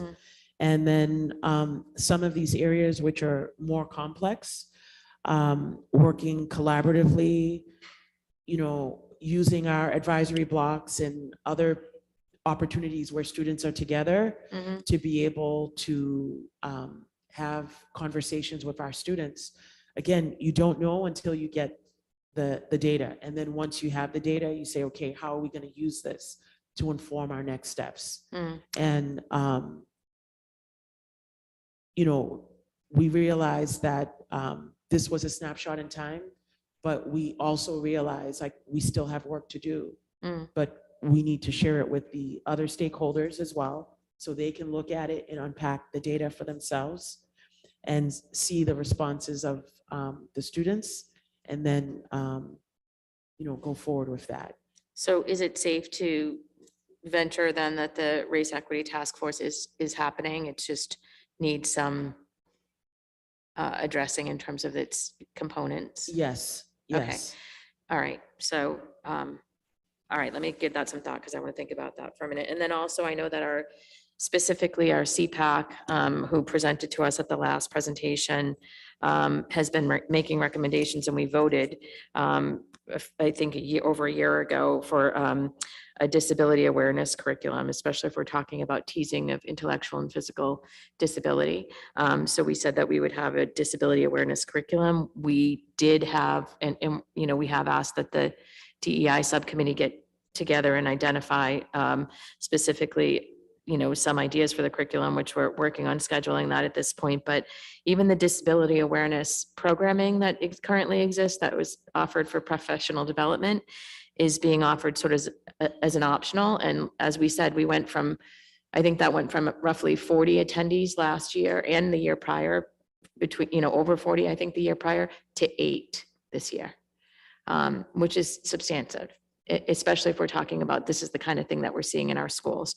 So I would like us to think about how, you know, that's changing and what we can be doing moving forward with some very specific action items around that disability awareness piece as well.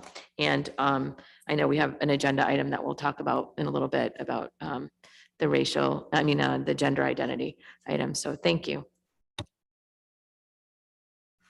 Member Graham, Member Hayes. Thank you. I think that there is a category that's missing from this page. I went through and there's a category of questions in the survey called sense of belonging, and it hasn't appeared under strengths, varied, or areas of growth, and it is different than school belonging because I toggled back and forth to make sure that I understood. There's a lot of really good, interesting information in here, but it is missing like what I would envision to be some sort of summary and guidance around like what is favorable, like how did students answer each of these questions in a like favorable way, and what is that number? And I know we had some discussion about that in the last meeting, and I see that the favorability number has just been removed from this report, which I actually think makes it harder to digest the information. I just think it's important that we get it right in terms of what we talk about as favorable, so that when these questions are written in a positive manner, favorable is agree and strongly agree. And when they're written negatively, like then the favorable numbers are the disagree and the strongly disagree. I don't know if to the extent that we can change the structure of the questions, whether that's an option, but we're sort of tricking people taking these things when we have like competing scales like that. So I think from a survey administration perspective, if we have the opportunity to sort of right size the questions so that they all point in the same direction, I think that would be very helpful. But I also think it would be helpful for there to be like a one-page summary of what is the list of questions in each of these categories and what was our ranking, so that we can easily look somewhere without having to sort of dig through many, many pages and say, did we do better this year? There were some like really stark examples, both positive and negative. So that, you know, I think just bear commentary, like there is a question about feeling like there are teachers who can connect what I'm learning to life outside the classroom. There's comments, really favorable, positive comments about teachers would know if I wasn't here. But then there are some very particular questions about bullying. And so to the point of like quantifying and evaluation, like there are really particular questions about bullying, and those results are not as favorable in here. But I think the one that like made me the saddest for lots of reasons is that when we ask students the question, I think that students are proud of how the school looks on the outside, only 14% of students agreed. And I get it. But I think when we look at the questions around the way that we maintain our buildings, the students' voices are very clear that they want and expect more from us as a district than we're providing them right now. There's a number of questions here. And so I think this report is really like meaty and informative and very helpful, but I think for the community to be able to sort of digest it all, it needs to be presented a bit differently than this so that it can guide people in understanding sort of in a consistent way what the results were. And frankly, that we can sort of set a measure and say, we're going to do better next year. And then we can demonstrate that we did better. But I think, you know, this was really informative. And I know there's lots of people like picking at various components of this from an implementation perspective. And we have new leadership, and I'm really excited about all the energy that's going on at the high school. I think it's all really good, and we'll tell a really great story at the end of this year. But I do think at baseline, there's work to do on this report so that it can sort of be a grounding place for us to start from. And I don't think this report is quite there yet, but I think it's pretty close. Thank you. Member Hayes, then Member Rousseau. Thank you. I had a few questions. First of all, I am wondering about what the plan is for when the next survey will happen. And along those lines too, I think that we had talked about at some point whether to use this exact same survey again or to go with the, I guess my understanding was in terms of using Panorama, where we had originally planned to use their survey as designed, as many of the systems around us do. I'm curious whether it will be what we'll be using in the future. So do we know what the timing of the next survey will be, and do we know what form it will be? I know they're thinking about somewhere around the halfway point in the new year to potentially do another check-in with the students to see where, now that they've been in school for a full semester. I cannot say the specific date for the next survey administration. And even with taking this data, you know, when we started to present last week, and it's a very valid point, depending on which question was being asked, it was confusing. Was it favorable or unfavorable? So if we give it exactly the same way as it is, then we could just be comparing apples and apples. If we do make the adjustments, then it's going to be different information. I don't know if the questions could be asked in a different way. But so that's something that I would definitely have to bring back to the team to just see, do we give the exact same questions as is and just see how they respond? So then we'd have two sets of numbers that are, even though the favorable and unfavorable is confusing, it would be the same exact way it was given the first time. Okay, I guess I'd like to, obviously I will no longer be a part of the committee at that point. I would personally at this point like to advocate for using, and I think it had been said at one of our meetings at the end of the year when this was first presented, that we were going to be using the Panorama survey. Just to quickly say again that in looking at their survey, how it was designed, why it was designed the way it was, all the vetting that went into it, the reliability, validity, it did all of that. I think that it's a really well-designed, thoughtful survey. I'm not as convinced, honestly, the way these questions, part of it is the design of the questions and the design of the way students answer on this particular survey, that according to the research done by Panorama, is actually not an effective way of getting a full picture of how students are really feeling. So I guess I also had a couple of questions. So I was thinking in terms of, we keep talking about this as just being a snapshot, and absolutely any survey is just a snapshot of that moment in time. And I know we talk a lot when we look at curriculum and assessments about triangulating data and using different assessments and pulling them together. And I'm wondering and hoping that maybe our data director, who's been referenced a lot, We do have a climate report that we had from Mr. Welch, Michael Welch, that looked at some of these kinds of issues. Obviously, it was done in a different way. We also have obviously data about referrals and incidents in terms of when we look at students saying that they still feel like there's a lot of fighting and violence. We have now that comprehensive report that was done by DESE that has some, again, it's not all exact information, but, I think that there is a way, hopefully, or at least our data director can look and see if there is a way to pull some of that information together and get maybe a clearer picture, so we're not just going with one survey, which is true, that's just one snapshot. But we do have other information to use that I think would be helpful in getting a clearer and wider picture of what's really going on for our students at the high school.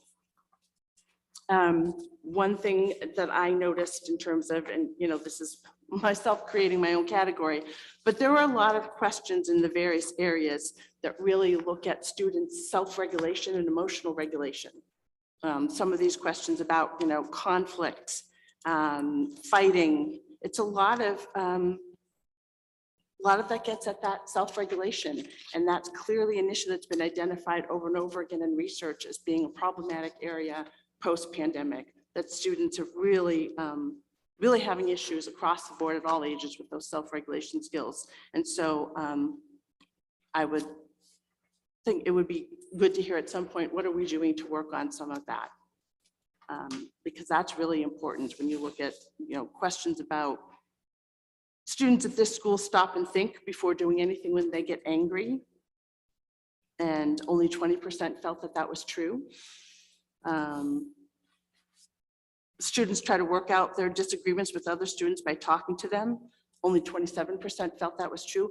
Those are really getting at that self-regulation. Do students stop themselves before they move to physical, before they move to fighting? So I thought a lot of that information really was very interesting to see in terms of, again, that's an area that's been identified across the board as an area of difficulty post-pandemic for kids. Last question was just in reference to the Racial Equity Task Force.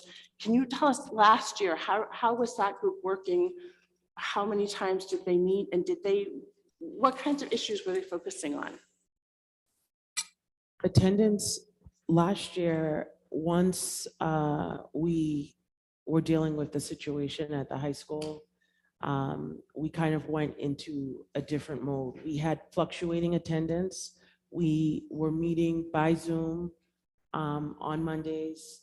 So sometimes we would have some students attend. Sometimes it didn't work out with their schedules. So there was a lot of scheduling challenges. Sometimes people's work schedule didn't always work out. So I want to reach out to the families or the parents and caregivers that originally said they want to continue to be part of the Equity Task Force, and see how many people we end up with. And then do we need to open it up to others so we can have a manageable number? And we talked about different topics. This data, again, is new information that we didn't have before. So this definitely would have been data that would have been shared with the Race Equity Task Force to have a conversation with them as thought partners, and be able to say, this is some of the data that students are saying, and get feedback and suggestions from them as well.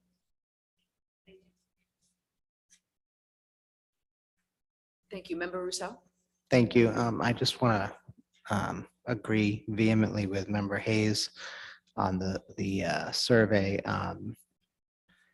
And when I read the results, just going to pick an example here. About 40% of respondents agreed that students at the high school were teased or picked on about their physical or intellectual disability. Everybody agrees the right percentage is 0. We would love to see that no student thinks that happens. But what I would want to know in figuring out where to focus a limited amount of resources and time is how does that compare to other school systems with other high school people in it? I mean, I don't like this 40%, but if you told me that the average high school, it was 70%, I would be like, well, that's great, kind of very disturbing. But I would also then say, is this the right place to first focus, considering that we can't focus on everything at once? And, you know, there are other kinds of questions, for instance, where, you know, if 10% of students said something, it might cause everybody to panic and be like, that should be a 1%. You know, so 10%, 40%, 2%, those things don't really mean anything without any context of what is it like in a typical high school. We can all agree that we want these, you know, 0% of our students to believe that this kind of thing, like picking on somebody because of their physical or intellectual disability, like, there's no question what the right number is, 0. But if the average high school has 70% in our area, which would be horrible, but we had another area where it was 10%. 10% of our students said something is happening, but in a typical high school, it's 1 or 2%. Like, without that information, all we have to go on is our own sense of, we agree this is bad. We should focus on this. But we can go through all of these questions and we can, without any question, there's going to be no disagreement here that 40% should be 0% on this question. You know, 10% should be 80% on this question. Like, there's not going to be any question, but whether or not, which of these areas actually require our focus when there's only so much focus to give, without the other districts, the common survey that is used elsewhere to compare, I do feel like we're comparing to ourselves, which is fine, but there's only so many hours in a day, and I just do feel like that is missing from this, regardless of the design of the yeses and the no, the strongly agrees and the strongly disagrees. Even if all that wasn't a problem, without the same questions being comparable to other districts, it feels very challenging to know which is the most important thing to focus on. That obviously not one thing, but of the many things to focus on, which ones are a higher priority. And I just don't think we can get that unless we do go with the standardized survey or that other people use. Thank you. Thank you, Member Russo. Member McLaughlin? Yeah, I think that I want to weigh in on some of that, just in terms of, yeah, I think the survey, two things. I think we're having two conversations. If we're having another survey and we want to compare it to the base data that we have now, we need to compare apples to apples in terms of a survey, just in terms of statistics and data. However, if we think that the survey that we're talking about, the panoramic survey, is actually much more expansive and at the same time much more detailed, then there's a different conversation about, okay, maybe we need the panoramic survey, we do that, and then we have a comparison to that as apples to apples for next year. So this year we do the panoramic survey and then apples to apples for next year, because the panoramic survey, if it's being used by other districts, then we have some basis of comparison. This homemade, if you will, survey for our district only is not going to offer any basis of comparison to another district because it's for this district only. That said, there are outliers in this data, and the outliers to me are certainly about the student being able to have some discussion around, their needs and what have you. But, the two of the bigger outliers to me, and clearly to the data, are on the, students in this school are teased or picked on about their real or perceived sexual orientation. 32% agree with that. 50% don't. Students at the school are teased or picked on about their physical or intellectual disability. 34% agree about that. 44% don't. And so these are things that are, even in the standard sort of data set at our school, I agree. We want those to be 40%, but clearly in an overall aggregate picture, we can see that we have some cultural and climate issues around competency, cultural competency, frankly, both in terms of ableism and in sexism and other isms, I'm sure.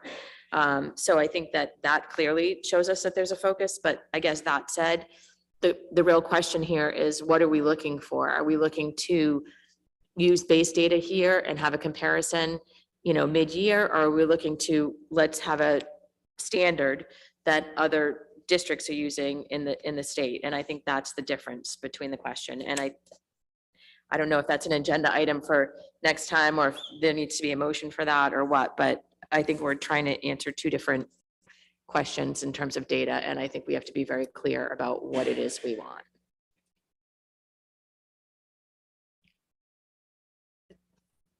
So I guess to that end, I would make a motion for us to use a panoramic survey as a standard survey for the one coming out in, if it's, at the January or what have you, and we'll do our best to make some comparison to this, but with the idea that the following year we'll use the same survey. So.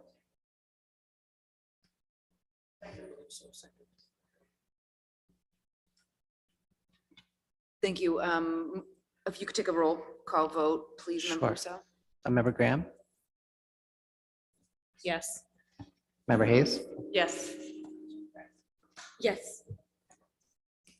Member McLaughlin, Yes. Member Musto, Yes. Member Rousseau, yes, Mayor Longo Kern. I'm just going to abstain from this one. So 6 in the affirmative, 1 abstains, motion passes. We have a recommendation to approve $10,000 donation by the Cummings Foundation to the Center for Citizenship and Social Responsibility, CCSR.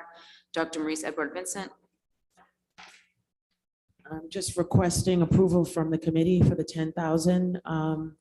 The implementation plan is going to be developed by Assistant Superintendent Galusi and Art Coordinator Suzanne Fee.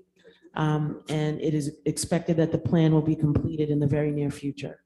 So my recommendation is that the school committee approve this generous and appreciated donation to the Medford Public Schools for CCSR. Motion to approve. By Member Graham, seconded by Member McLaughlin. All those in favor? Aye. All those opposed? Thank you to the Cummings Foundation. Motion is approved. Donation is accepted. We have number 6, MCAS and MCAS alternate report, Dr. Suzanne B. Galusi, Assistant Superintendent of Curriculum and Instruction, Ms. Joan Bowen, and Director, who's the Director of Student Services. Doctor.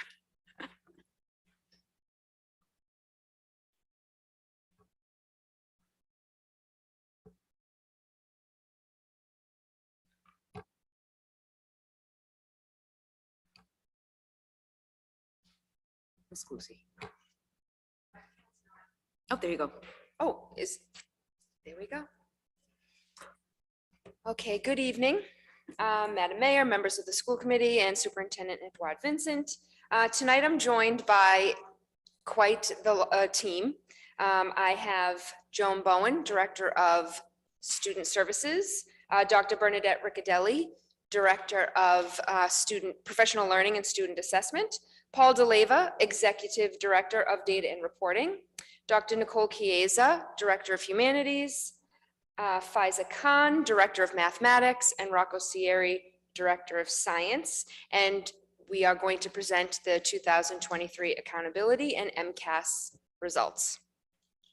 Tonight, the team will take you through a detailed presentation of the district's MCAS scores, highlights, areas of growth, and any challenges that we faced. It is our goal this evening to provide you with information on the accountability, MCAS scoring, performance growth, and our instructional priorities for this school year. At this time, I'm going to pass it to Dr. Riccadelli and Paul DeLeva. Thank you.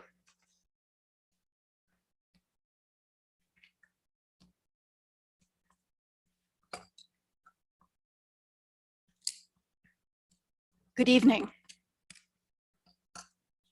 So as Ms. Galusi said, we are going to provide information tonight on the district's accountability and MCAS results.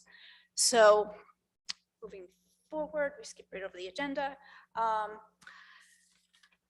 right, so actually, Dr. Cushing, can you go back one to the accountability? Just thank you very much. All right, so the purpose of the accountability, as you probably know, but for those that don't know, is to provide a clear, actionable information, to provide clear, actionable information to families, community members, and the public about district and school performance.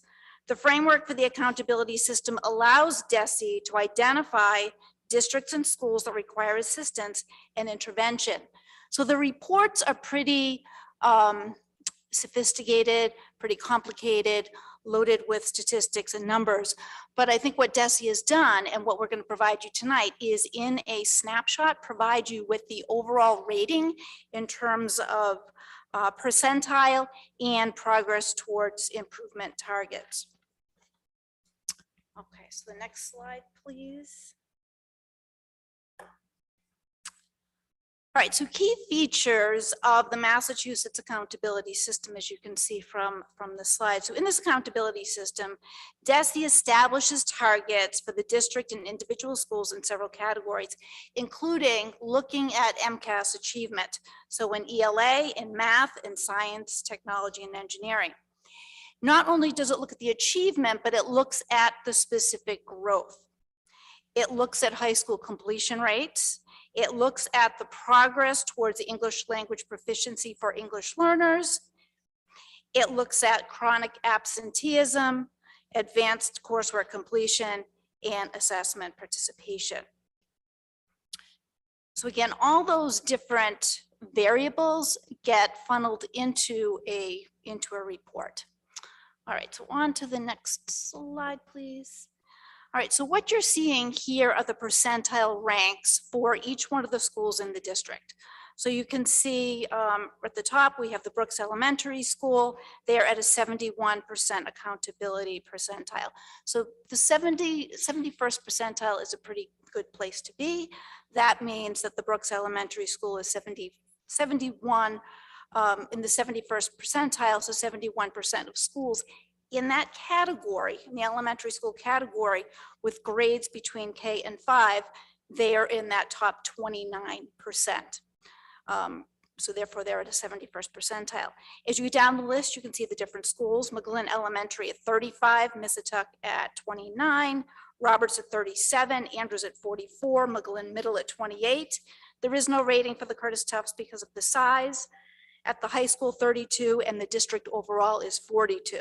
So I think the big picture takeaway here is good news in that our district does not require any assistance or intervention. So when looking at all of the different variables and the statistics that go into it, we did get good news. Mayor, Member Rousseau? do we want to wait till the end for questions? I do feel like it could go either way, but I do have more data to provide. That's not. Okay. I'm fine My with preference would be if they could present the full packet, and then Okay. I think it'll tell more of a picture of the entire district. Thank you. Thank you.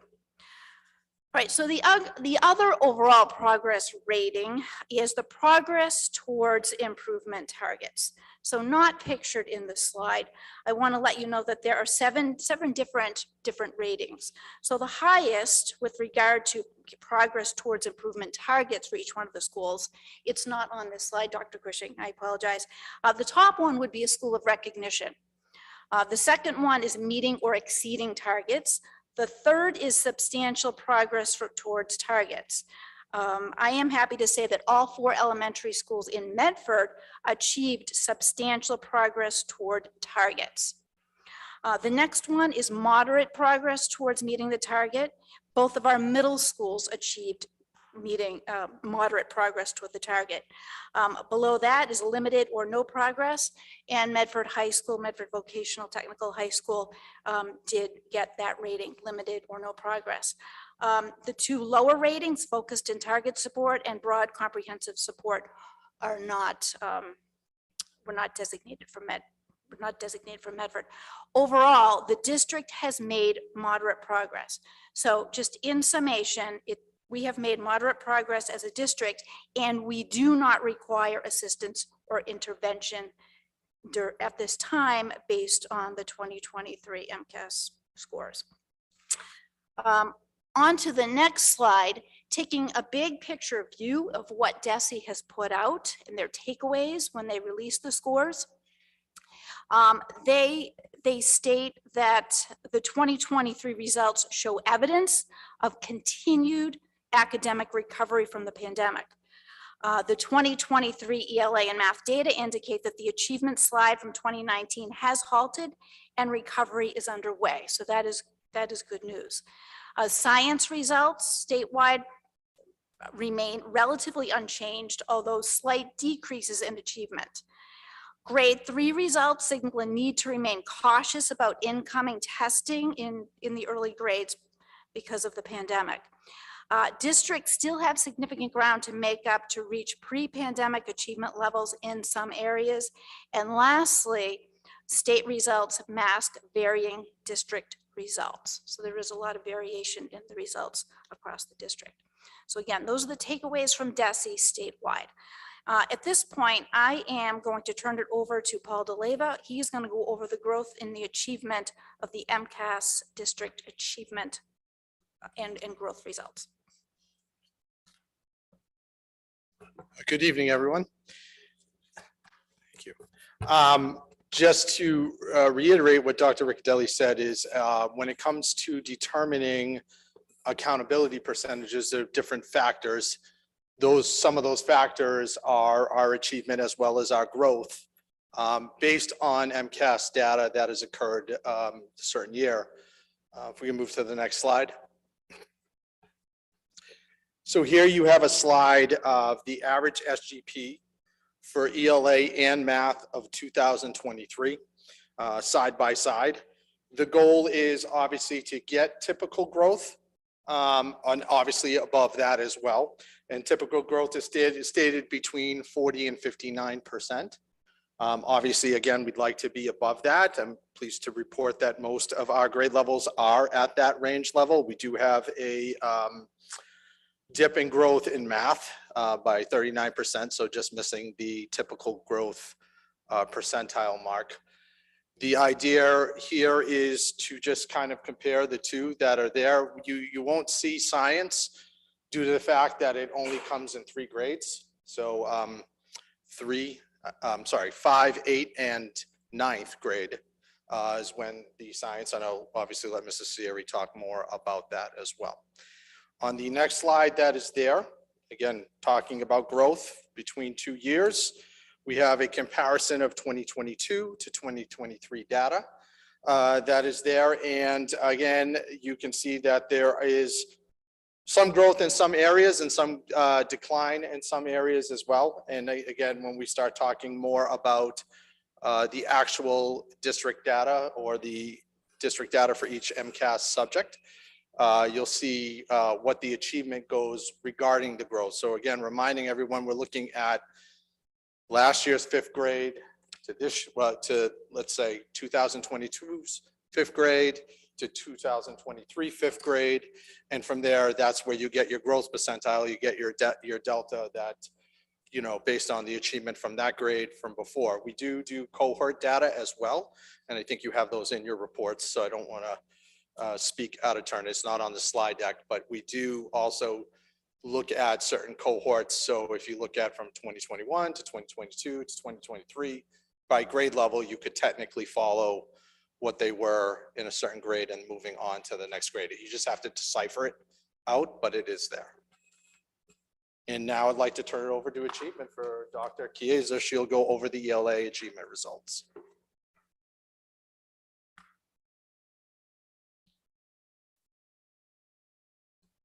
Good evening, everybody. You were provided with a very detailed report on ELA MCAS results, but what you have in front of you for this is a summary of how we did across the different grade levels as compared to the state. So as you can see, performance as compared to the state varied across the grade levels.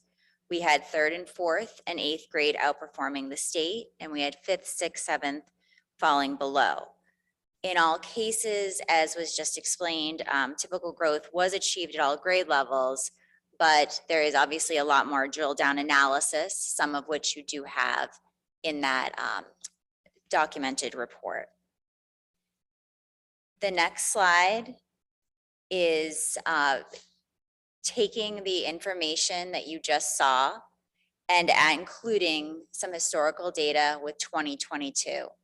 We did not include 2021 because 2021 was an abbreviated exam. That was the year where they took MCAS for half a session instead of the full.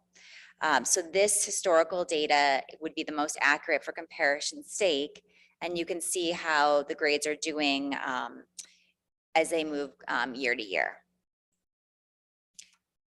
And again, those were my 2 slides for tonight. I'm happy to answer questions at the end, I believe, but you do also have much more detail in another report as well.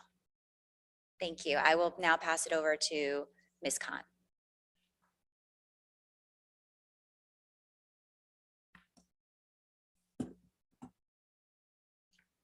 Thank you, Dr. Chiesa, and good evening. My 2 slides are basically the next one, please. Thank you. Thank you. So I'm here to present the MCAS scores for this year, and the next slide will talk about the comparison between the 2022 school year. As Dr. Chiesa said, you have the report on math MCAS results for this year as well. Here we see the gap between the state and the school at 2 grade levels being larger than the others. That's grade 7 and grade 10. As we drill down into the data, we know the reasons for these 2 grades to not be performing at the historical level, at least, where the scores used to be in much more, the gap was much closer for grade 7 and grade 10. We have been having discussions with the teachers, and I believe we have gone in more detail in the report. On the next slide, we see the comparison, as Dr. Chiesa's slide showed, between last year and this year's. Meeting and exceeding expectations, the 2 categories combined. What we note is that from 2022 to 2023, we closed the gap in grades 3, 4, 6, and 8. We stayed the same for grade 5 pretty much, and increased the gap in grades 7 and 10. The biggest gaps that we closed were in grades 4 and 8, and you can see it with the numbers right there. We are working to continue closing those gaps at the other grade levels as well, but more to come. And I turn it to Mr. Sieri for science. Thank you.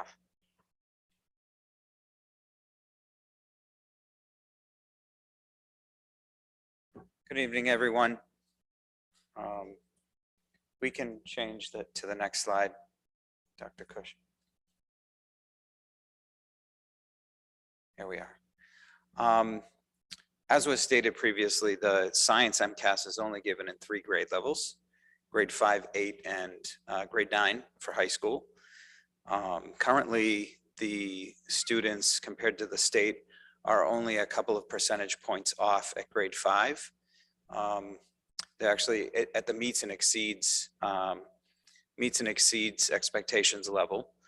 And for the middle school, they're above. I believe it's 6 points. I can't really see the number, but I believe it's 6 points above the state for this past year for grade 8, which is a highlight. At the high school, they're 1 percentage point below at the meets and exceeds level. But we also want to recall that last year was the first year of implementation of the those new achievement standards. And the students that took the exam last year had a slightly lower bar to meet by 3 points. And this year it kind of went full blown with the new achievement levels for the high school.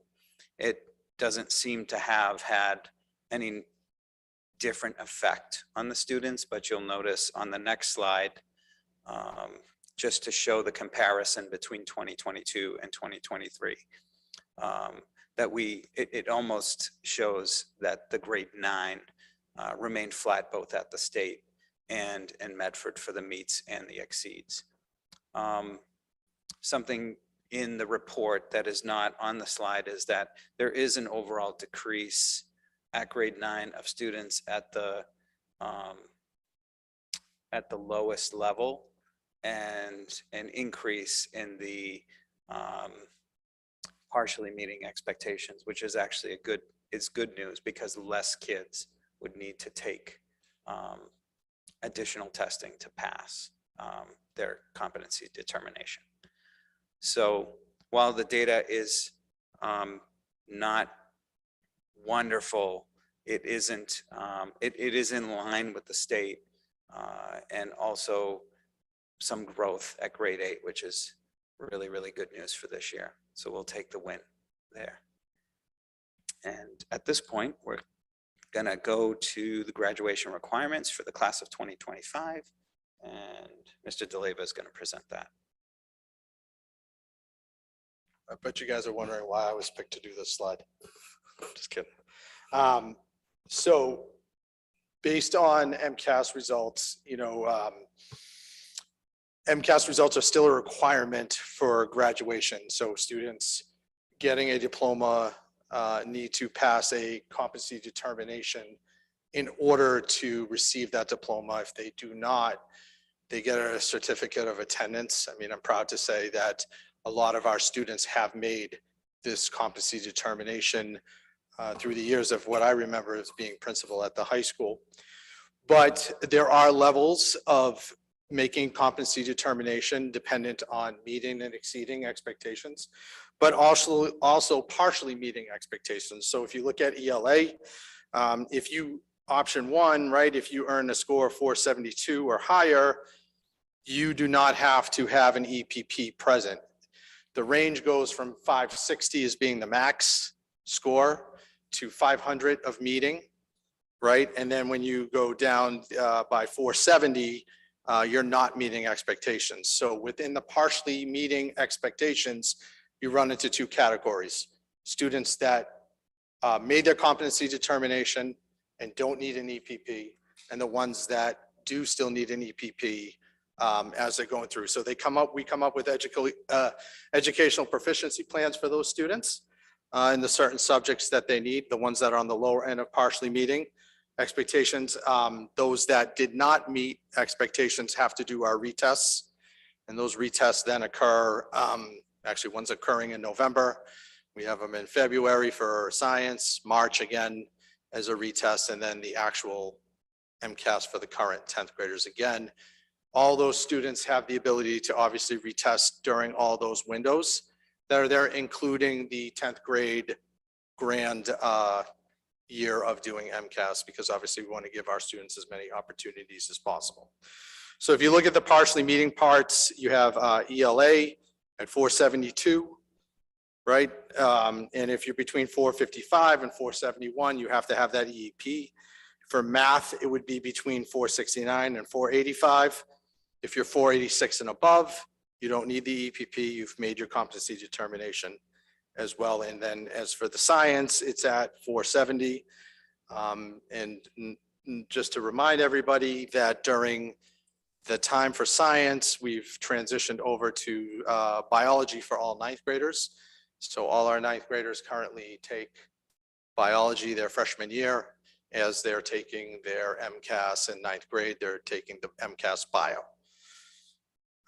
And if we can move to the next slide.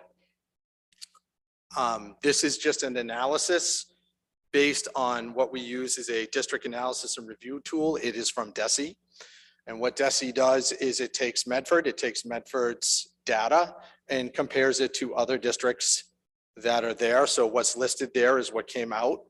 And you can see some comparable districts that are there. So I know people say like, okay, well, why didn't we just pick Malden, or why didn't we just pick, Somerville's there, but why didn't we just pick Everett or for that? Well, what we're doing is we're taking what other districts that have our profile and we're comparing ourselves to that. So looking at these change in data, I think, again, very promising. I mean, obviously, I like Quincy's numbers in some cases, and things that we can look at to see like what are their demographics compared to our demographics, and see, what the achievement rate is during that time. So by comparable, but again, you can always compare on the DART. You can always pick any district that you want, as well as what's listed there. So one of the ones we sometimes tend to compare ourselves as Waltham, but it didn't come up on our profile this year. So, and that is it for me. And I know that Joan Bowen, Director of Pupil Services, is going to go over the MCAS alts with you. Good evening. Next slide, please. So the standard MCAS is used to measure a student's, hold on one second, sorry.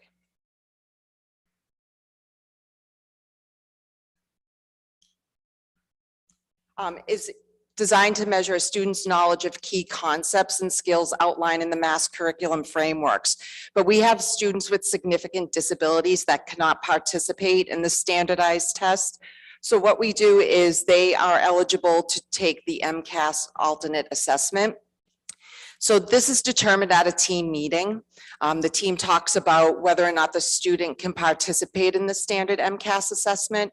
And if not, they use the MCAS participation tool, which has been revised this year through DESE. And I've included a copy in your packet. So the MCAS all consists of a portfolio that's collected from the start of the school year, placed in a binder, organized according to if they're taking math, ELA, or science. The teacher collects it and the student. So evidence could be work samples, instructional data, videotapes, and other supporting documents.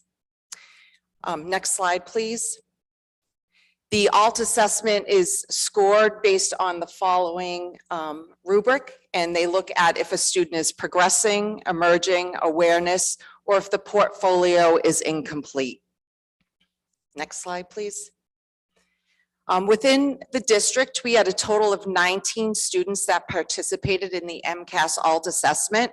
And I've given you a breakdown by grade level, how many students, as well as their student demographics. So we had 6 white students, 5 students that were of color. We had 5 Asian students and 3 students who were Hispanic or Latino participated. In our out-of-district programming, we had a total of 10 out-of-district students participate in the MCAS ALT. And I also broke that down by grade level and the number of students, as well as the student demographics for our out-of-district students. Next slide, please. So basically what it looks at is in the area of English language arts, we have 52% of our students who participated in the ELA MCAS ALT that are progressing, and 44 received emerging. In the math all grades, 68% of our students are progressing, 16% are emerging, and 16% had incomplete portfolios. So that's an area of concern that we need to relook at that, the data that the teachers are collecting, how they're documenting it. And I can explain some of the reasons why a MCAS ALT assessment was incomplete at the end of this presentation. And then in science and technology, 83% of our students were progressing, 8% were emerging, and 8% had incomplete portfolios. Some of the reasons for the incomplete portfolios was the evidence did not address the skill and the measurable outcomes. Descriptions did not address skill, were not included in the measurable outcomes, or there was missing or insufficient evidence. And based on that feedback from DESI, everyone, I think I included in the packet was an example of what the scoring sheet looks like that our out of district and our students who participate in the MCAS alt receive. Some of the recommendations were just to go back and review the requirements in the educator manual, to attend DESI sponsored training sessions, and to review guidelines for measurable outcomes. But some of the feedback we did receive from DESI was the binder was well organized, assessments contain the required strands for this grade. The strand showed evidence of open-ended questions, creative approaches that allowed the student to demonstrate knowledge and skills. So we will continue to work with our staff. We have we tried to meet with them on a regular basis to see what their progress is in collecting the data. We have them attend any MCAS all trainings. And we also have several veteran teachers who are very good at doing MCAS alt, and they provide workshops throughout the year with the teachers. Drop in, we can review your binder. So we'll take a closer look at the incompletes as well. And that is it for me. Thank you.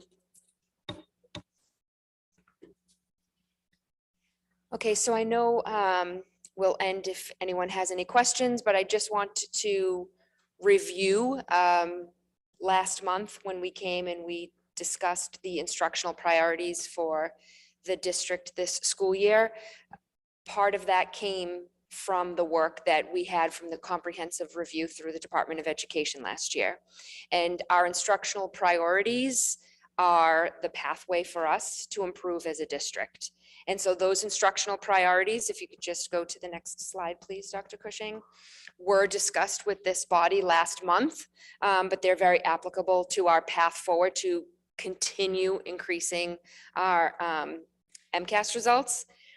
So just as a very brief recap, this school year, we are focusing on high quality instructional professional development. So we are, again, Dr. Edouard Vincent spoke about this in her goals, but we are going to be looking at data-informed decision-making with staff. We are going to be focusing again on our literacy. We're using we are partnering with two outfits, Hill for Literacy and Mantra, to be working on student-centered data analysis and planning with our staff. That will be done through common planning time at the elementary level, as well as, well, all levels, as well as instructional leadership teams that will be created district-wide. Principals are in the process of organizing those and having staff attend so that we're looking at the data that we are analyzing to make these improvements, and learning walks will be beginning, as Dr. Edouard Vincent also commented on. At this time, if you have any questions, the team is here and we can come up collectively or one at a time. Nope, we'll just start to see where the questions are. Then I know we have a resident that has a question. So I'll start with Member Hayes and then Member McLaughlin. Thank you. I guess it's more of a comment, I guess, than a specific question about the data, well, about specific data. I just, so year after year, I feel like we look at when I pull out the data again by school, I feel like the overall scores that were presented, and I know this was a much more abbreviated version than we've had in the past even, you know, the scores when it's just across the district by grade level really obscure some significant differences across the schools. And I feel like that does a disservice to the community and to parents in terms of their understanding of what's really happening in the district and their ability to really question us and question you about what's being done about some of these scores that are remarkably low in comparison across schools. You know, again, the Brooks is consistently higher, almost always across the board. There have been some variations in that. But then, you know, I'm more concerned, I mean, that concerned me because there's always the question, I've asked this before, of what are we doing about that? But more importantly, when I look at scores like,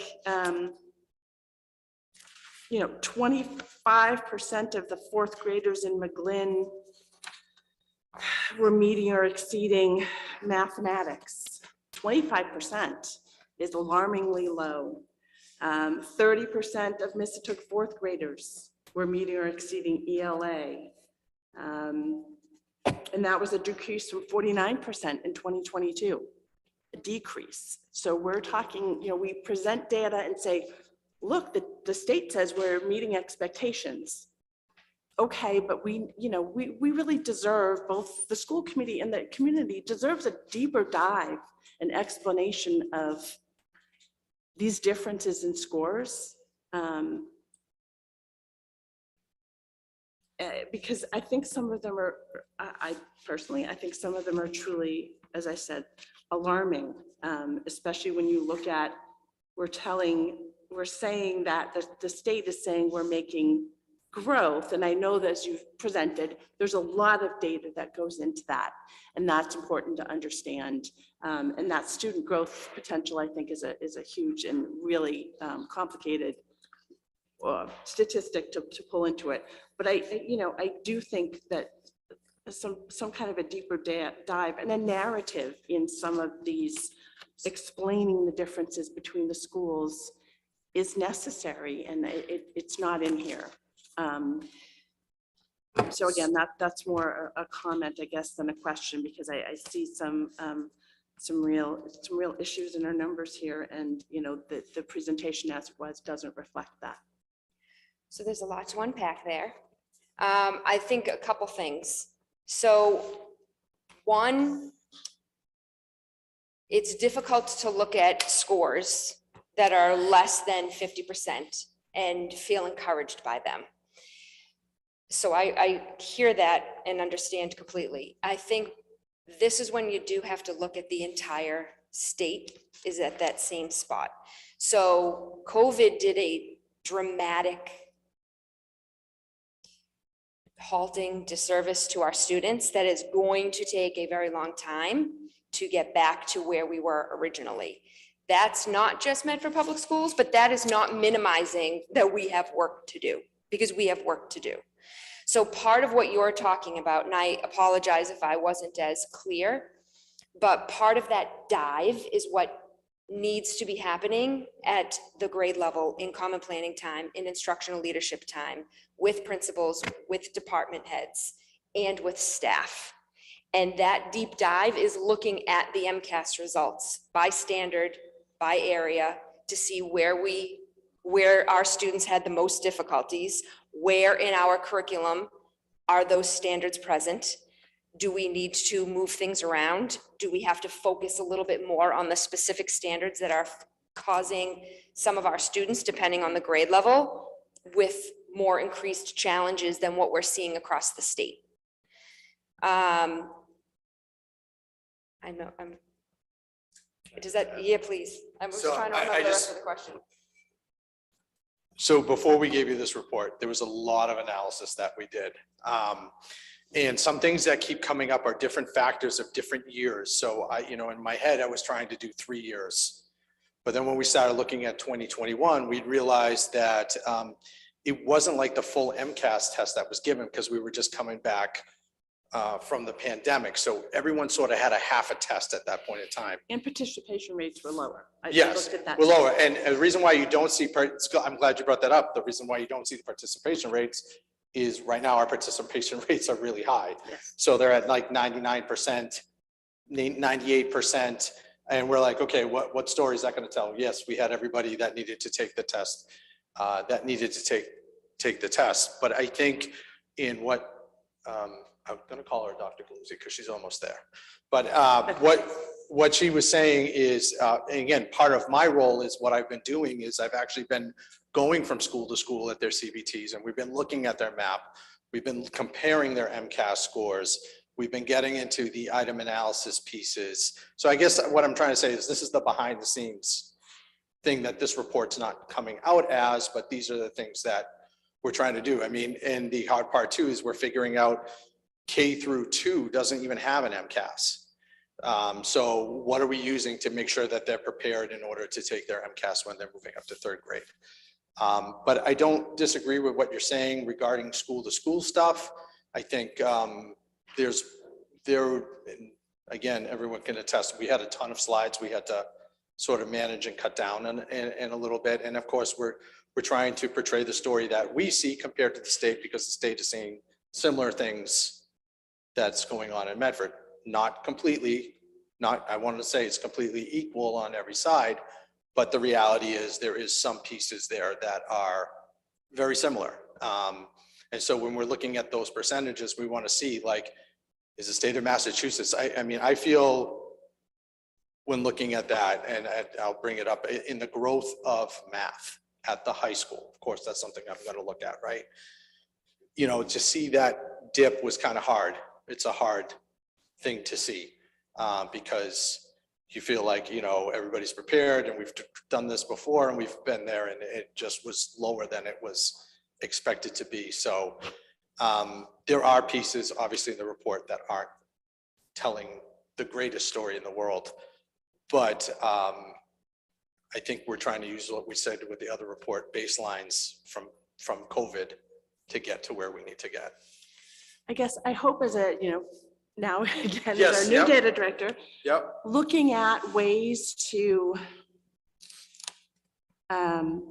again, bring the community in on some of this.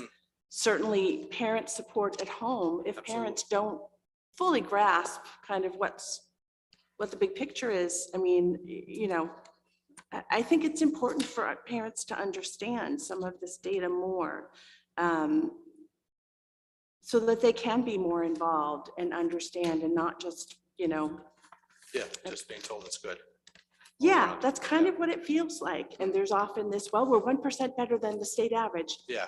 I hope that's not our goal, honestly, because the state average includes a lot of places that are really low. So, you know, obviously that is our minimum. We do want, you know, but looking at hopefully loftier goals than that, as I think Member Graham was saying, looking at, you know, when we were talking about the superintendent's evaluation, just what are our goals? Is that really our ultimate goal, is to be within 1% of the state average? No, So presenting data in a way that makes that clearer for people. I just don't feel like the presentations are necessarily a vehicle for full understanding for parents and the community in general. I think we can note that and hopefully, you know, follow up. Yeah, I understand the desire to be positive, and there is positive. And then there is that comparison that, yes, we always keep in mind COVID, but I just have often felt that there's a little bit of obscuring of some of the negatives. And I think people need to hear that, and they need to understand it. And it's only fair to them to really. Go ahead, Ms. Galusi. Your mouth open. Well, I was just going to say that I don't think I just want to clarify that's not our intention. And I think by these slides, you can see that's not our intention, because data doesn't, you know, data doesn't lie. So we know that we have work to do, but we're also trying to be, Medford has always prioritized the whole child and educating the whole child. And yes, MCAS is important. Yes, it is a graduation requirement. However, it is one summative test that is just one piece of data for teachers to use. And so we're not trying to mask anything, but I just want, as evidenced by the slides. But I think Medford has increasingly become the tale of two cities. And so we now know, and I've said this before, out of the 4 elementary schools, 2 qualify for Title I and 2 do not. So there are 2 schools that need a lot more support than at the elementary level, than the other 2 schools. So demographics, whether that's the ugly truth, but demographics do play a role in some of this data. In comparison, when we overlay these results,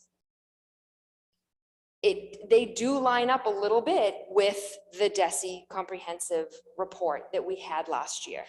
And so we do feel 100% that part of the path forward to focusing on the subgroups and to making sure that students are all getting quality instruction is really to ground teachers in the data that they should be looking at to improve instruction.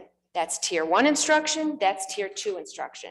So the work that we're doing this year with really having school leaders and instructional leaders that are here tonight, working with staff on instructional data that are tied to the standards, with more work for students, more cognitive push for students and less teacher talk, that we really firmly believe that that is the path to increase these scores.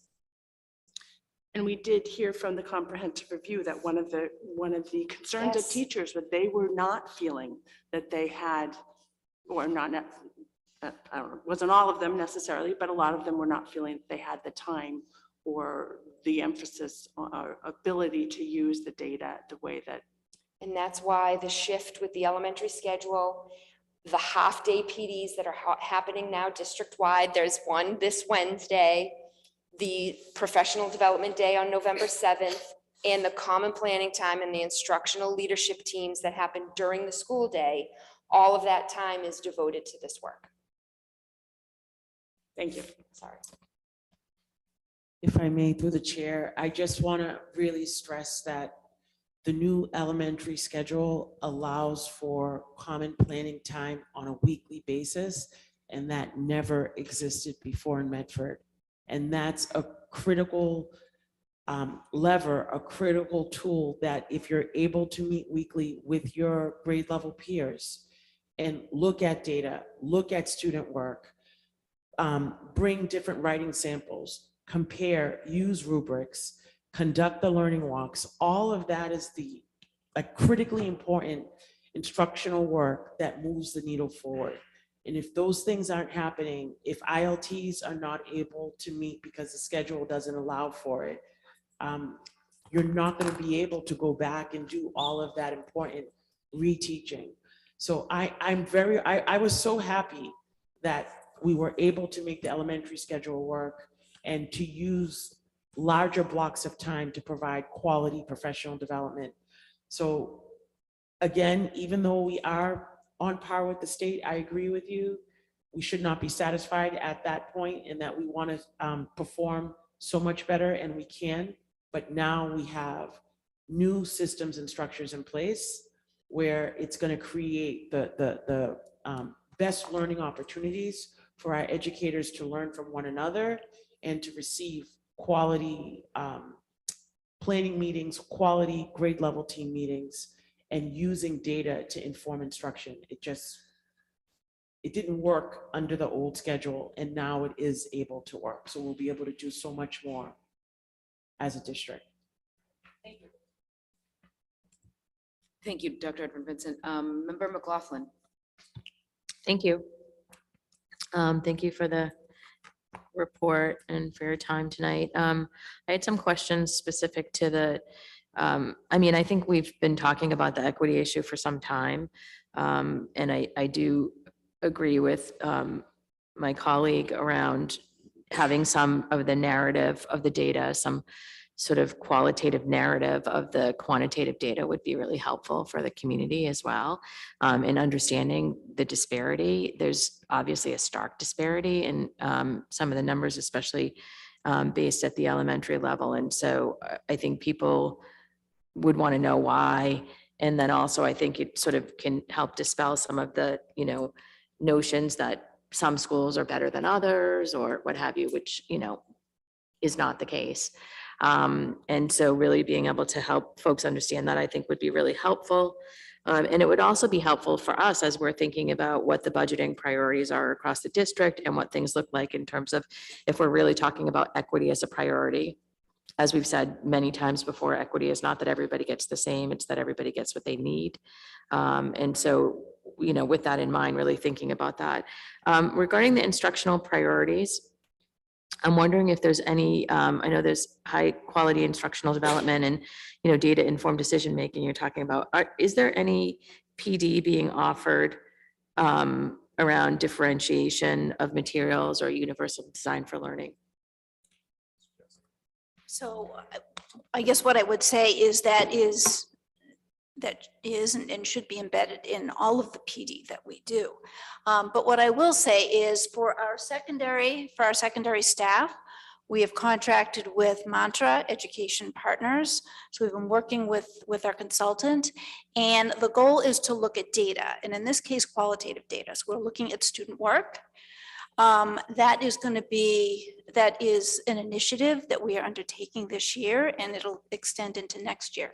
So with the dialogue that's going to take place between the facilitators of each one of those sessions in the schools, in the departments, that is a really important part of what we're talking about. How are the assessments created? How are the projects created? Do they take into consideration the different needs of students? So that's a very important component of what that PD is about. Okay, so what I'm hearing you say is that that's part of all of the trainings, but nothing specific to differentiation or universal design. Well, it's not titled that, but it's embedded in. It's so important that it's included in almost all of the PD that we do. We wouldn't demonstrate, we wouldn't teach teachers an approach without embedding that in. Okay,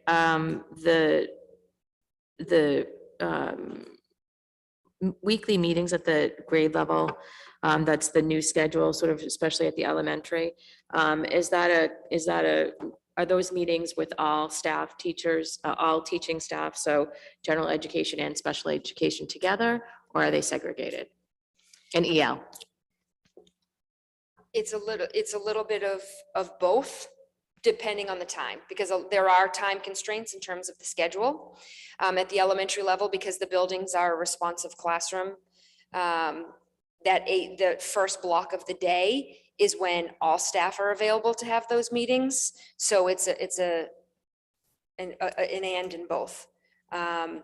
So it's not common planning time if it's not everybody, right? The morning block is used, and then the grade level teams are meeting during their grade level time, and not all special education or EL or reading can attend at those times because they're servicing students. Right.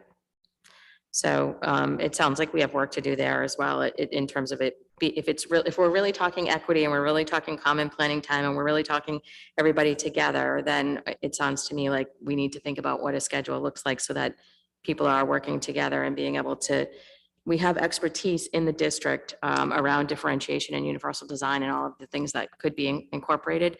But if they're not meeting together to be able to have some common basis and understanding of that, it seems like it's a missed opportunity, especially as we're talking about, the instructional walks and, what have you. It's like, are the instructional walks happening in all of the classrooms? Are we seeing this in the EL? Are we seeing it in all of the different settings? And if so, by whom? I would want to better understand. And then lastly, I guess I would just ask, I'm very much interested in the scope and scale of the professional development in the district, not so much to be obviously in the weeds with the superintendent's position or anybody else's position in terms of staffing, but more as where are we going and what are we understanding and, what is happening? And I feel like as a school committee member, it's never been entirely clear. I mean, some years, with phone calls and multiple conversations, it's been a little bit more clear about what professional development is being offered. But generally, as a school committee member, I don't understand. There's no it's not like we get an understanding or a list of, hey, here's the professional development that's being offered this year. And I don't know if that's an option because I think it helps Sure. us better understand. We can do that easily. Yeah, that would be really helpful. Thank you. Yep. And so, yeah, I guess I would just say, again, going back to the, and I'd be curious about what staff and the teaching, both staff and paraprofessionals and others have to say about the common planning piece, because I wonder if we're, again, not missing an opportunity for expertise on both ends to be able to be thinking about that. So, thank you. Thank you. Thank you all for the presentation. Thank you very much. Appreciated. Oh, Member Rousseau. Sorry, I did look to see if your mic was red and it Sorry, was I not at turned the it time. off 'cause I kept bumping it. Oh, so many questions. On slide 5, I just wanted to state the obvious. Desi's idea of who needs assistance is really quite a statement. We're down to 32% for the high school for our percentile ranking, and they don't think that requires assistance. So just to never miss an opportunity to point out Desi's idea of what their job is not what we on a school committee think our job is, and certainly not what the district staff thinks their job is either. I don't know any other setting or environment where 32% and they're like, things are cool. Right. Like, really? I just to kind of just say that out loud because it's just so obnoxious. It's not a comment on anybody who works here. The 10th grade, 7th grade too, but 10th grade just seems to across the board have taken a hit everywhere you looked. And I have a 10th grader, so not that I don't care about all the students, but that did jump out at me. Are there working theories that you all have at this point as to how in the heck this happened? I mean, 61% down to 39%. I mean, I think that has to be unprecedented in all of the time we've ever done data with MCAS since it was initially created. And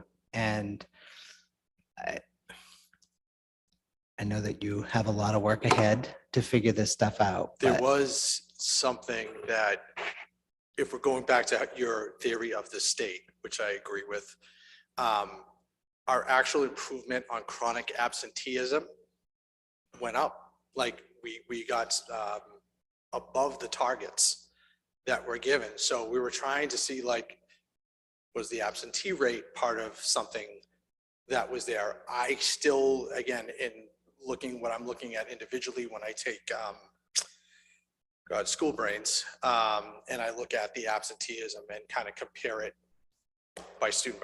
Obviously, I can't bring that up right now, right? Yeah. Because it's individual students, but I think a little bit has to do with it, even though the state, like you just said, hey, you guys did awesome on your chronic absenteeism. You met above the target that we set for you. And so we were trying to look at that piece of it because, in my mind, absence instruction causes, an absent achievement there. Sure, yeah. I mean, you'll obviously spend more time on this particular piece of information because it's just such a stark and startling. Yeah. Of all of the data that can be upsetting, there's just no example of something like that happening. And we did not have like a massive turnover in our math teachers or anything like, so I just could not let that piece of data not get commented on. Can I just add one thing Sure. to that as well? So having my own freshman, I did notice that the state has said that come next year, the competency determination will revert back to its original way it was, meaning the state has given a lot of grace to the last year's sophomores and current seniors, right? So our current juniors, our current seniors, because of COVID. So I think what we have certainly in English seen a decline in the high school and MCAS.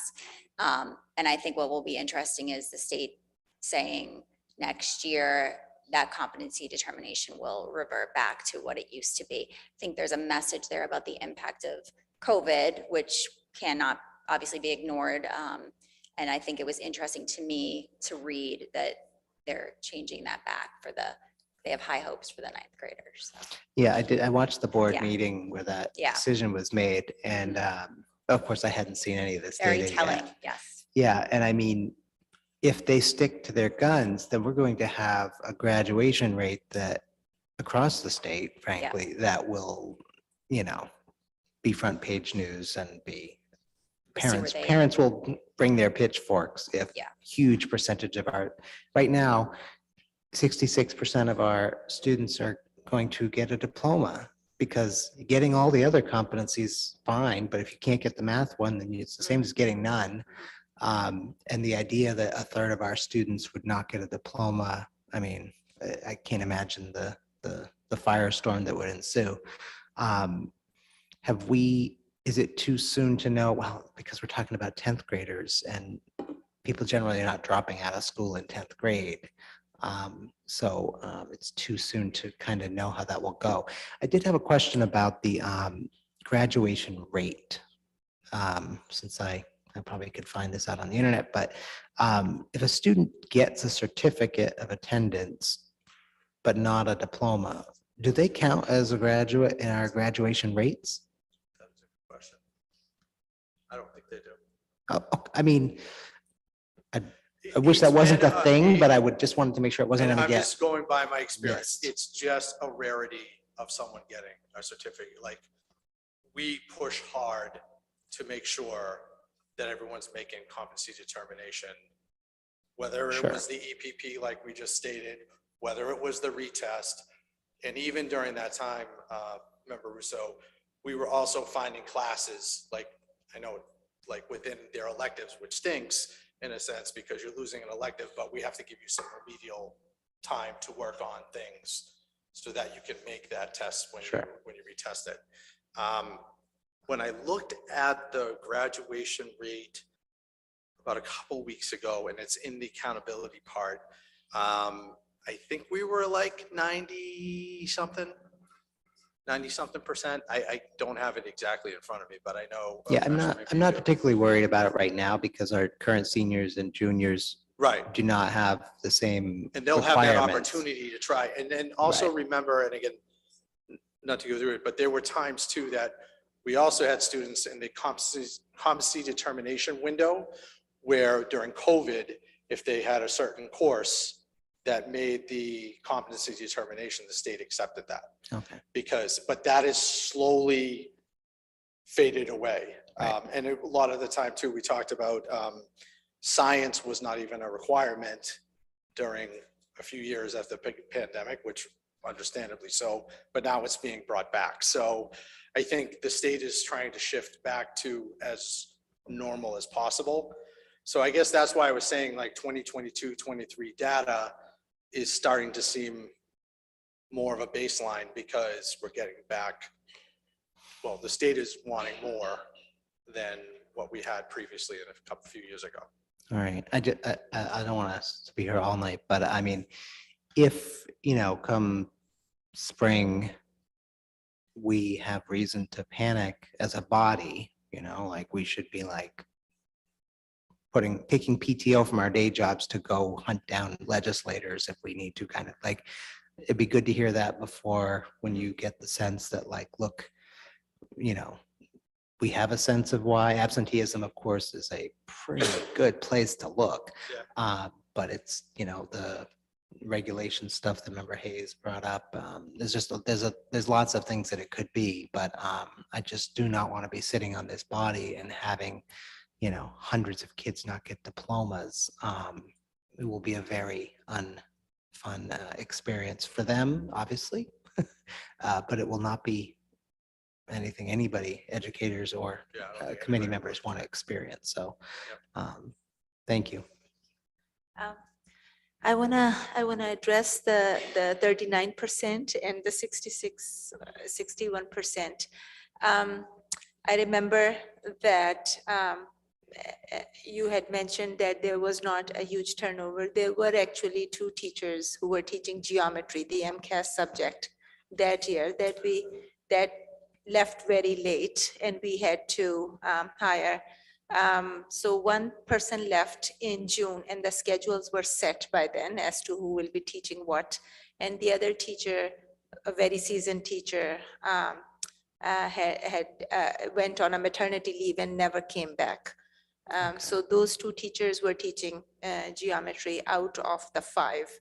A couple of sections who had a huge mix of 9th and 10th and 11th grade geometries, where there is a huge pedagogical difference between you teaching a 9th grader geometry, who are more on the advanced track, versus 10th grade, who are on their track, and then the 11th grade.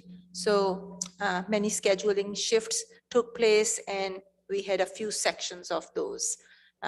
We were advised not to do it, but we had to for several reasons. So those are the reasons that I can. I knew going into this year that this will be the case. I'm hoping that next year will be better, and because we have looked at those, we have provided the professional development to the teachers. We are looking at data together more and more to avoid that. So I'm hoping for better results next year. Great, thank you. And can't you just print some new teachers and those hard to find subjects? That and chemistry. Thank you. We advertised earlier And, in March, and we have. and those were filled. Yes. Oh, great, wonderful, thank you. Thank you. Thank you, Member Rousseau. Thank you very much again for the presentation. Any other questions, we can always shoot an email or give a call. We do not have any presentations of the public. I know it's 9 o'clock and we've been at it since 5, but let's just see which resolutions we need to get through tonight due to the next meeting being canceled because it's the day before Election Day and there'll be voting activity in the chambers.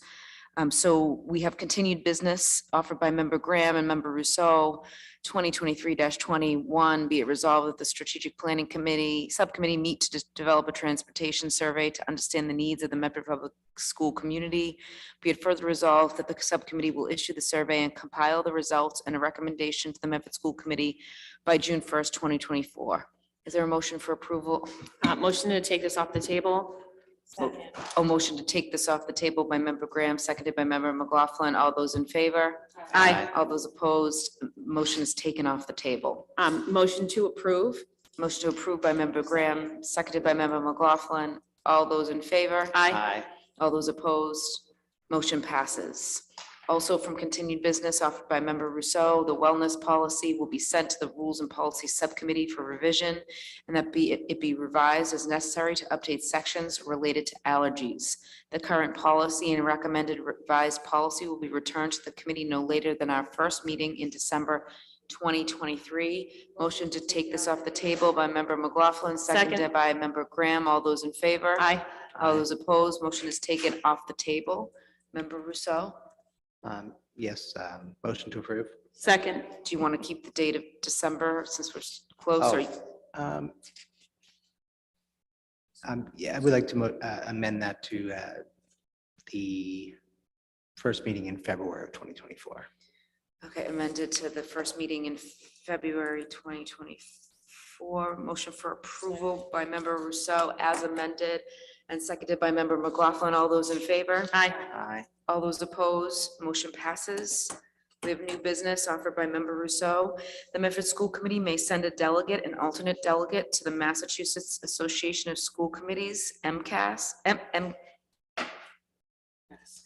Massachusetts Association of School Superintendents at Mass, annual joint committee for the purpose of voting during the delegate assembly on the resolutions of MASC. The conference is Wednesday, November 8th through Friday, November 10th, with the delegate assembly being held on Friday, November 10th. Voting is presently only allowed in person, and thus is recommended that only members that are able to and are planning to attend the conference be nominated. Are there nominations for the delegate? I nominate Paul Rousseau for second. Motion to nominate Member Rousseau by Member McLaughlin, seconded by Member Graham. All those in favor? Aye. All those opposed? Congratulations, Member Rousseau. You are on delegate. Are there nominations for an alternate delegate?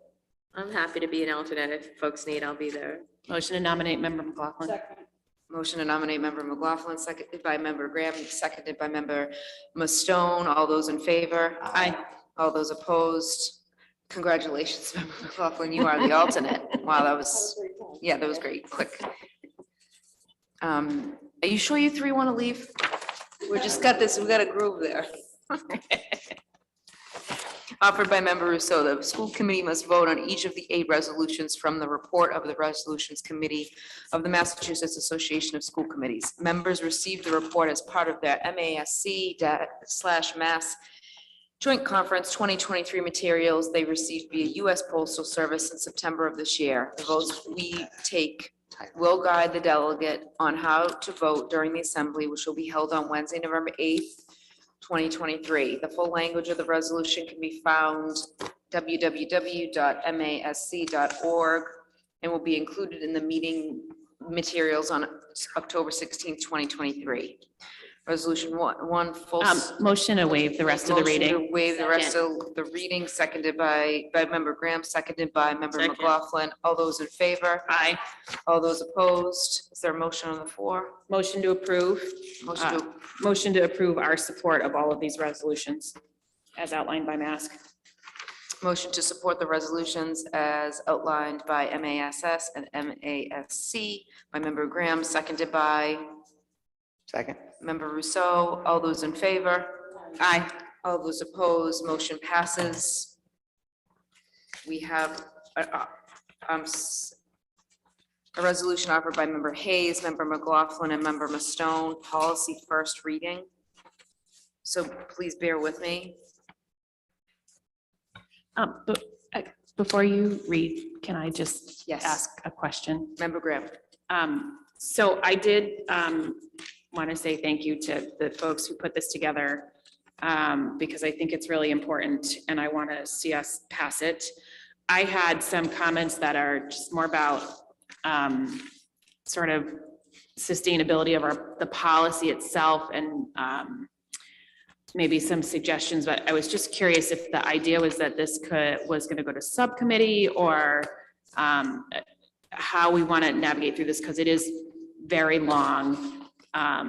And I just want to be mindful of the fact that it's already 9:05 and we have been at this since 5 o'clock. So I don't want to delay the implementation of the policy, but I do think there are some things that I'd like to see change slightly. So maybe we can just talk about like proceed, how we're going to navigate through this, whether it's tonight or some other time. Does somebody, Ma'am? yep, member McLaughlin? Yeah, I was just gonna say, is there an option for waiving the reading as it would be the first reading? And then obviously it's posted and it's public for folks who want to read it, and then coming back to the next meeting for the second meeting. Within the meantime, potentially member Graham offering, the majority of this was written, well, this was written by member Hayes, who did an excellent job, I would have to say, in so many ways. But perhaps feedback could be offered directly to member Hayes so that it's not a quorum or open meeting violation. And then that can be considered at the second reading, or no, I'm not sure of the process, but member Rousseau seems to be, so. Yep, member Rousseau. The second reading, it can't be changed. It has to be changed at the first reading. So, I mean, we can have the second reading, but then if we change it, it becomes another first reading. So that's. Is there, I guess. Maybe we could send it to committee of the whole to make it a little faster. Could there be a meeting with just one topic? Pretty please. A school committee just meeting. Could we have a committee of the whole or something with just one topic? So it does not start at 5 and end at 10 sometime soon. I don't know. I think I have some like sort of overarching comments that would require some changes to the policy, but they're not, I don't think they're particularly like problematic or changing the spirit of what is here. It's more about just, I don't know, maintenance. Yeah, we only have one meeting in November, so I just don't know can we just sort of talk about what our thoughts are, and maybe another iteration of this can come forward next time that we can pass. I don't know. I'm not sure what the best path forward is.